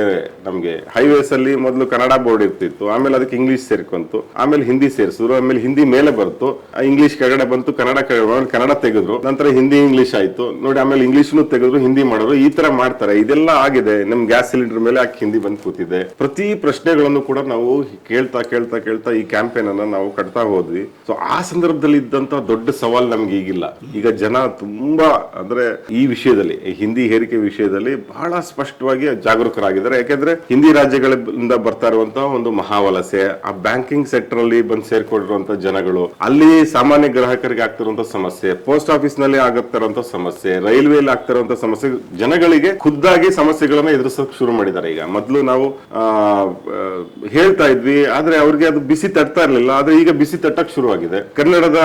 ಕರ್ನಾಟಕದ ಜಾಗಗಳಲ್ಲಿ ಕೆಲವು ಕಡೆ ಹೋಗಿ ನಾವು ಕನ್ನಡದಲ್ಲಿ ಮಾತಾಡಿದ್ರೆ ಅರ್ಥ ಆಗ್ತಾ ಇಲ್ಲ, ಅವ್ರಿಗೆ ಹಿಂದಿಲಿ ಹೇಳ್ಬೇಕು ಅನ್ನುವಂಥ ಸನ್ನಿವೇಶ ಸೃಷ್ಟಿಯಾದಾಗ, ಅವರ ಮೂಲಕ್ಕೆ ಅದು ತಟ್ಟಕ್ ಶುರು ಆದಾಗ ಜನ ಎಚ್ಚೆತ್ಕೊಂಡಿದ್ದಾರೆ, ಪ್ರಜ್ಞಾವಂತರಾಗಿದ್ದಾರೆ. ಕರ್ನಾಟಕ ನೋಡಿ, ಭಾರತ ಅನ್ನೋದು ನಾವು ಯಾವಾಗ್ಲೂ ಹೇಳ್ತೀವಿ, ಒಂದು ಭಾಷಾ ರಾಜ್ಯಗಳ ಒಕ್ಕೂಟ ಇದು. ಈ ಒಕ್ಕೂಟ ಹೀಗೆ ಇದ್ರೇನೆ ಚಂದ. ಇದರ ಕರ್ನಾಟಕವನ್ನ ಒಂದು ರೀತಿಯಲ್ಲಿ ಹಿಂದಿ ಹಬ್ ಮಾಡುವಂತಹ, ಇದನ್ನು ಕೂಡ ಒಂದು ರೀತಿ ಹಿಂದಿಯನ್ ಸ್ಟೇಟ್ ಮಾಡುವಂತಹ ಒಂದು ದೂರಗಾಮಿ ಯೋಜನೆಯನ್ನ ಅವ್ರು ಮಾಡ್ಕೊಂಡಿರೋಂತ ಕಾಣುತ್ತೆ ಈ ಹಿಂದಿ ಸಾಮ್ರಾಜ್ಯಶಾಹಿಗಳು. ಅದನ್ನ ವಿಫಲಗೊಳಿಸುವಂತ ಕೆಲಸ, ಜವಾಬ್ದಾರಿ ನಮ್ಮ ಮೇಲೆ ಇದ್ದೇ ಇರುತ್ತೆ. ಹಾಗಾಗಿ ಈ ಆಂದೋಲನವನ್ನು ಕೂಡ ನಾವು ಪಾಸಿಟಿವ್ ಆಗಿ ತಗೋತೀವಿ, ಇದನ್ನ ಮುಂದಕ್ಕೆ ತಗೊಂಡು ಹೋಗ್ತೀವಿ. ಮೊನ್ನೆ ನಮ್ಮ ಕವಿರಾಜ್ ಅವರು ಒಂದು ಪೋಸ್ಟ್ ಹಾಕಿದೆ ಸರ್, ತಮಾಷೆ ಆಗಿದ್ರು ಕೂಡ ಅದು ಸತ್ಯ ಅನ್ನಿಸ್ತು.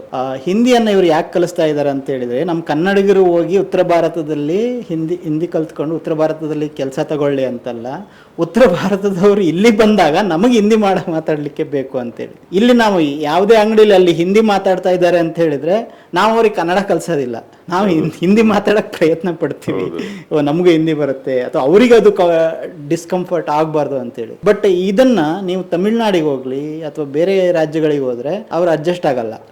ಅವರು ನಾವು ಇಂಗ್ಲಿಷಲ್ಲಿ ಮಾತಾಡ್ಲಿ, ಕನ್ನಡದಲ್ಲಿ ಮಾತಾಡ್ಲಿ, ಯಾವುದೇ ಭಾಷೆಯಲ್ಲಿ ಮಾತಾಡ್ಲಿ, ತಮಿಳಲ್ಲೇ ಮಾತಾಡ್ತಾರೆ. ಸೊ ಹಾಗಾಗಿ ಆ ನಿಟ್ಟಿನಲ್ಲಿ ನಮಗೆ ಇನ್ನೂ ಕೂಡ ಒಂದು ಈ ವಿಷಯಕ್ಕೆ ಸಂಬಂಧ ಅಂದ್ರೆ ಕನ್ನಡಿಗರು ಎಷ್ಟು ಹೃದಯ ವೈಶಾಲ್ಯ ಹೊಂದವರು ಅಂದ್ರೆ ಒಂಥರ ನಿರಭಿಮಾನಿಗಳು ಕೂಡ ಹೌದು. ಒಂದೊಂದ್ಸಲ ಅನ್ಸ್ಬಿಡ್ತದೆ, ಅಷ್ಟು ಬೇಜಾರಾಗತ್ತೆ. ನೀವ್ ಹೇಳ್ದಂತೆ ಹಿಂದಿಯವ್ರ ಜೊತೆ ಹಿಂದಿಲೇ ಮಾತಾಡಕ್ ಪ್ರಯತ್ನ ಪಡ್ತಾರೆ. ಪಾನಿಪುರಿ ಅಂಗಡಿ ಹಿಂದಿ ಬರಲ್ಲ, ಪಾನಿಪುರಿ ಏನೋ ಪಾನಿಪುರಿ ದಾಲೋ ಅಂತಾನೆ ಹೇಳ್ತಾರೆ. ಆದ್ರೆ ಇದೇ ಕನ್ನಡಿಗರು ಬೇರೆ ರಾಜ್ಯಗಳಲ್ಲಿ ಏನಾದ್ರು ಹೋದ್ರೆ, ಅಂದ್ರೆ ತಮಿಳ್ನಾಡಲ್ಲಿ ಬಹಳ ಜನ ಸೆಟ್ಲ್ ಆಗಿದ್ದಾರೆ, ಬಾಂಬೆಯಲ್ಲಿ ಸೆಟ್ಲ್ ಆಗಿದ್ದಾರೆ, ಅವರೆಲ್ಲ ಅಲ್ಲಿನ ಭಾಷೆನ ಕಲ್ತು ಅಲ್ಲಿ ಬದುಕ್ತಾ ಇದ್ದಾರೆ. ಅಲ್ಲಿ ವಿಶೇಷವಾಗಿ ಮಹಾರಾಷ್ಟ್ರದಲ್ಲಿ ಲಕ್ಷಾಂತರ ಜನ ಕನ್ನಡಿಗರಿದ್ದಾರೆ, ಎಲ್ಲ ಮರಾಠಿಗರೇ ಆಗಿ ಹೋಗಿದ್ದಾರೆ. ಅದು ಇಲ್ಲಿ ಬಂದವರಿಗೆ ಮಾತ್ರ ನೀವಾಗೇ ಇರಿ, ನಾವು ನಿಮ್ ಭಾಷೆ ನಾವೇ ಕಲಿತೀವಿ ಅಂತ ಹೇಳ್ತಾರೆ. ಈ ತರದ್ದು ಸನ್ನಿವೇಶ ಕೂಡ ಇದೆ. ಆಮೇಲೆ ಮೊದಲನೇದಾಗಿ ಹೇಳ್ಬೇಕು ಅಂದ್ರೆ, ಈ ಉತ್ತರ ಭಾರತೀಯರಿಗೆ 3ನೇ ಭಾಷೆ ಕಡ್ಡಾಯ ಮಾಡ್ಬೇಕು. ಯಾಕೆ ಅಂತಂದ್ರೆ ಅದರಲ್ಲೂ ಕನ್ನಡನ ಕಡ್ಡಾಯ ಮಾಡ್ಬೇಕು. ಯಾಕಂದ್ರೆ ಬರ್ತಾ ಇರೋದು ಅವರು, ಕಲಿಬೇಕಾಗಿರೋದು ಕನ್ನಡನ ಅವರು ಕಲ್ತ್ಕೊಂಡ್ಬಂದು ಇಲ್ಲಿ ನಮ್ ಜೊತೆ ವ್ಯವಹರಿಸಬೇಕಾಗಿರೋದು. ನಾವ್ಯಾಕೆ ಅವ್ರ ಭಾಷೆ ಕಲಿಬೇಕು? ಅವ್ರು ಹೊಟ್ಟೆ ಪಡಿಗಾಗಿ ಬರ್ತಾ ಇರೋದು. ಆಮೇಲೆ ಮತ್ತೊಂದೇನು ಅಂದ್ರೆ ಇದ್ರದ್ದು ಬೇರೆ ಈ ಹಿಂದಿ ಹೇರಿಕೆ ಹಿಂದಿನ ಅಜೆಂಡಾಗಳೇನಿದೆ ನೋಡಿ, ಕರ್ನಾಟಕದಲ್ಲಿ ಜನಸಂಖ್ಯೆಯ ದರ ಇದೆಯಲ್ಲ ಬಹಳ ಕಡಿಮೆ ಇದೆ, 1.5 ಗಿಂತ ಕಡಿಮೆ ಇದೆ. ಆದ್ರೆ ಬಿಹಾರ UP ನಲ್ಲಿ ಅಲ್ಲಿ 3.5 ದರಗಳಿದೆ. ಅಂದ್ರೆ ಒಂದು ಗಂಡ ಹೆಂಡತಿಗೆ 4ರಷ್ಟು ಮಕ್ಕಳು ಅವರಿಗೆ ಮಾಡ್ಕೊಳ್ತಾ ಇದ್ದಾರೆ. ಆ ಜನಸಂಖ್ಯಾ ಸ್ಫೋಟವನ್ನು ತಡೆದುಕೊಳ್ಳಕ್ ಆಗ್ದಲೆ ಎಲ್ಲರನ್ನ ಇಲ್ಲಿ ಕಳಿಸ್ತಾರೆ.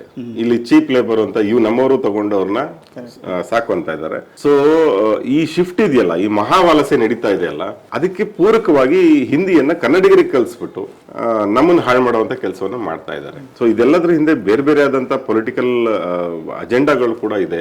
ಈ ಹಿಂದಿ ಸಾಮ್ರಾಜ್ಯಶಾಹಿ ಏನಿದೆ, ಇದರ ಆಳ ಅಗಲ ನಾವು ಊಹಿಸಿದಷ್ಟು ಸುಲಭ ಇಲ್ಲ ಇದು. ಸೊ ಹೀಗಾಗಿ ಕನ್ನಡಿಗರು ಮಾತ್ರ ಅಲ್ಲ, ತಮಿಳರು, ತೆಲುಗರು, ಯಾರ್ಯಾರಿದ್ದಾರೆ ಬೇರೆ ಭಾಷಿಕರು ಎಲ್ಲರೂ ಕೂಡ ಎಚ್ಚೆತ್ತುಕೊಳ್ಬೇಕಾದ ಕಾಲ ಇದೆ. ಸರ್, ಈಗ ಕೊನೆ ಪ್ರಶ್ನೆ, ಈಗ ಇಷ್ಟೊಂದು ಗಂಭೀರವಾಗಿ ಸರ್ಕಾರ ಕೂಡ ಒಂದು ಪೊಲಿಟಿಕಲ್ ಡಿಸಿಷನ್ ಆಗಿ ಒಂದು ಹೊರಟಿರುವಾಗ ಕೇಂದ್ರ ಸರ್ಕಾರ ಹಾಗೆ ಬಿಡುತ್ತೆ, ಹಿಂದಿ ಪ್ರೇಮಿ ಮತ್ತೆ ಹಿಂದಿಯ ಉದ್ಧಾರಕ್ಕೆ ನೂರಾರು ಕೋಟಿ ರೂಪಾಯಿಗಳನ್ನು ಸುರಿತಾ ಇರ್ತಕ್ಕಂಥ, ಅದೇ ನಮ್ಮ ಭಾಷೆಗಳಿಗೆ 10-12 ಕೋಟಿ ರೂಪಾಯಿ ಕೊಡುತ್ತಿದ್ದ ದ್ರಾವಿಡ ಭಾಷೆಗಳಿಗೆ, ಹಿಂದಿ ಸಂಸ್ಕೃತಕ್ಕೆ 1000 ಕೋಟಿ, ಹಿಂದಿಗೆ 100 ಕೋಟಿ, ಈ ತರ ಒಂದು ಡಿಸ್ಕ್ರಿಮಿನೇಷನ್ ಕೇಂದ್ರ ಸರ್ಕಾರದಿಂದ ಇದೆ. ಸೊ ಇಂಥ ಸರ್ಕಾರ ಇವಾಗ ಸುಮ್ಮನೆ ಇರುತ್ತಾ? ಸರ್ಕಾರ, ನಮ್ಮ ರಾಜ್ಯ ಸರ್ಕಾರದ ಒಂದು ನಡೆ ಈಗ ಸುಮ್ಮನೆ ಇರಲ್ಲ ಅವರು. ಈಗ ಏನಾಗಿದೆ ನೋಡಿ, CBSE ಮತ್ತೆ ICSE ಶಾಲೆಗಳಲ್ಲಿ ನಿಮಗೆ ಗೊತ್ತಿರೋ ಹಂಗೇನೆ ಅಲ್ಲಿ 2 ಭಾಷೆಗಳನ್ನ ಪರೀಕ್ಷೆ ಬರೆಸ್ತಾ ಇದ್ರು. 3ನೇ ಭಾಷೆ ಕಲಿಸ್ತಾ ಇದ್ರು, ಇಲ್ಲ ಅಂತ ಇಲ್ಲ, 2 ಭಾಷೆಗಳನ್ನ ಪರೀಕ್ಷೆ ಬರೆಸ್ತಾ ಇದ್ರು. ಈ ಕರ್ನಾಟಕ ಸರ್ಕಾರ ಈ ತೀರ್ಮಾನ ತಗೊಳ್ತಾ ಇದ್ದಂತೆ ಅವ್ರೇನ್ ಮಾಡಿದ್ದಾರೆ, ಈ 3ನೇ ಭಾಷೆನೂ ಕೂಡ ನಾವು ಕಡ್ಡಾಯ ಮಾಡ್ತಿದೀವಿ ಅಂತ ಹೇಳಿ ಇವತ್ತು ಒಂದು ಸುದ್ದಿ ಇಂಡಿಯನ್ ಎಕ್ಸ್‌ಪ್ರೆಸ್ ಅಲ್ಲಿ ಬಂದಿದೆ ನೋಡಿ. ಇದ್ರ ಮೂಲಕ ಅವ್ರೇನ್ ಪ್ರಯತ್ನ ಪಡ್ತಾ ಇದ್ದಾರೆ ಅಂದ್ರೆ, ನಾವು 3 ಭಾಷೆ ಕಲಿಸ್ತಾ ಇದೀವಿ, 3 ಭಾಷೆ ಅಂಕಗಳಿಗೆ ಕಲಿಸ್ತಾ ಇದೀವಿ, ನೀವು 3 ಭಾಷೆ ಅಂಕಗಳಿಗೆ ಕಲಿಸ್ಬೇಕು ಅಂತ ಹೇಳಿ ಈ ಭಾಷಾ ರಾಜ್ಯಗಳ ಮೇಲೆ ಒತ್ತಡ ಹೇರುವಂತ ಪ್ರಕ್ರಿಯೆ, ಕರ್ನಾಟಕವು ಸೇರಿದಂತೆ ಎಲ್ಲರ ಮೇಲೂ ಒತ್ತಡ ಹೇರುವಂತ ಪ್ರಕ್ರಿಯೆ. ನಾಳೆ ದಿವಸ ನ್ಯಾಯಾಲಯಗಳಲ್ಲಿ ಹೋದಂತ ಸಂದರ್ಭದಲ್ಲಿ ನೋಡಿ, ನಾವು 3 ಕಲಿಸ್ತಿದೀವಿ, 2 ಕಲಿಸ್ತಿದ್ದಾರೆ, ಇದೊಂದು ಅಸಮಾನತೆ ಇದೆ ಅಂತ ಹೇಳೋದಕ್ಕಾಗಿ ಇಷ್ಟು ದಿವಸ ಇರ್ಲಿಲ್ಲ ಅವ್ರಿಗೆ. ಇಷ್ಟು ದಿವಸ ಅವ್ರಿಗೆ ಇಂಗ್ಲಿಷ್ ಹಿಂದಿ 2 ಬೇಕಾಗಿತ್ತು. ಯಾವಾಗ ನಾವು ಹಿಂದಿನ ಪುಷ್ ಮಾಡ್ತಿದೀವಿ ಅಂತ ಗೊತ್ತಾಯ್ತು, ಅವಾಗ 3ನೇ ಲ್ಯಾಂಗ್ವೇಜ್ ತಗೊಂಡ್ಬರ್ತಾ ಇದ್ದಾರೆ ಅವರು. 3ನೇ ಲ್ಯಾಂಗ್ವೇಜ್ ತಂದ್ಬಿಟ್ಟು ಅದನ್ನ ಕಡ್ಡಾಯ ಮಾಡುವಂತ ಪ್ರಯತ್ನವನ್ನ ಮಾಡ್ತಾ ಇದ್ದಾರೆ. ಸೊ ಇವರು ಸುಮ್ಮನೆ ಇರಲ್ಲ, ಇದು ವ್ಯೂಹ, ಇದು ಅದು ಅಷ್ಟು ಸುಲಭವಾಗಿ ಮಣಿಯೋದಿಲ್ಲ. ಅದು ನೋಡಿ, ಅದು ಕಾಂಗ್ರೆಸ್ ಪಕ್ಷ ಇರ್ಲಿ, ಬಿಜೆಪಿ ಇರ್ಲಿ, ನಾಳೆ ಇನ್ನೊಂದು ಯಾವ್ದೋ ಬರಲಿ, ಯಾರೇ ಬಂದ್ರು ಕೂಡ ಈ ಹಿಂದಿ ಸಾಮ್ರಾಜ್ಯಶಾಹಿ ಇದೆಯಲ್ಲ, ಅದು ಆಕ್ಟಿವ್ ಆಗೇ ಇರುತ್ತೆ. ಅದು ಆಕ್ಟಿವ್ ಆಗಿರುತ್ತೆ, ತನ್ನ ಕೆಲಸ ತಾನು ಮಾಡ್ತಾ ಇರ್ತದೆ. ಆಮೇಲೆ ಅದಕ್ಕೆ ಒಂದು ರಾಷ್ಟ್ರೀಯತೆಯ ಬಣ್ಣ, ದೇಶಭಕ್ತಿಯ ಬಣ್ಣವನ್ನ ಕೂಡ ಇಡ್ತಾರೆ. ಆದ್ರೆ ನಾವು ಹೇಳ್ತಾ ಇದೀವಿ, ಈ ಹಿಂದಿ ಸಾಮ್ರಾಜ್ಯಶಾಹಿ ಇದೆಯಲ್ಲ, ಇದೇ ದೇಶವನ್ನು ಹೊಡಿತಾ ಇದೆ. ಆಮೇಲೆ ಇದ್ರ ಪರವಾಗಿ ಮಾತಾಡೋರು ಇದಾರಲ್ಲ, ಅವರೇ ನಿಜವಾದ ದೇಶ ದ್ರೋಹಿಗಳು ಅಂತ ನಾವು ಹೇಳ್ಬೇಕು. ಖಂಡಿತ ಸರ್. ಪ್ರಿಯ ವೀಕ್ಷಕರೇ, ಬಹಳಷ್ಟು ವಿಷಯಗಳು ಈ ಹಿಂದಿ ಸುತ್ತಮುತ್ತ ಅನೇಕ ಒಳಸುಳಿಗಳನ್ನ, ಇದ್ರ ಹಿಂದುಗಡೆ ಇರತಕ್ಕಂತಹ ಉದ್ದೇಶಗಳೇನು, ಇದರ ಒಂದು ಯಾವ್ಯಾವ ಆಯಾಮಗಳಿದಾವೆ ಎಲ್ಲವನ್ನು ಕೂಡ ವಿವರವಾಗಿ ನಿಮ್ಮ ಜೊತೆಗೆ ದಿನೇಶ್ ಕುಮಾರ್ ಸರ್ ಈಗ ಹೇಳಿದರು. ಸೊ ಅವರಿಗೆ ವಂದನೆಗಳು, ಮತ್ತು ಇಷ್ಟೊತ್ತವರೆಗೆ ಈ ಕಾರ್ಯಕ್ರಮ ನೋಡಿದ ನಿಮಗೂ ಕೂಡ ವಂದನೆಗಳು. ಮತ್ತೆ ನೋಡ್ತಾ ಇರಿ ಕನ್ನಡ ಪ್ಲಾನೆಟ್.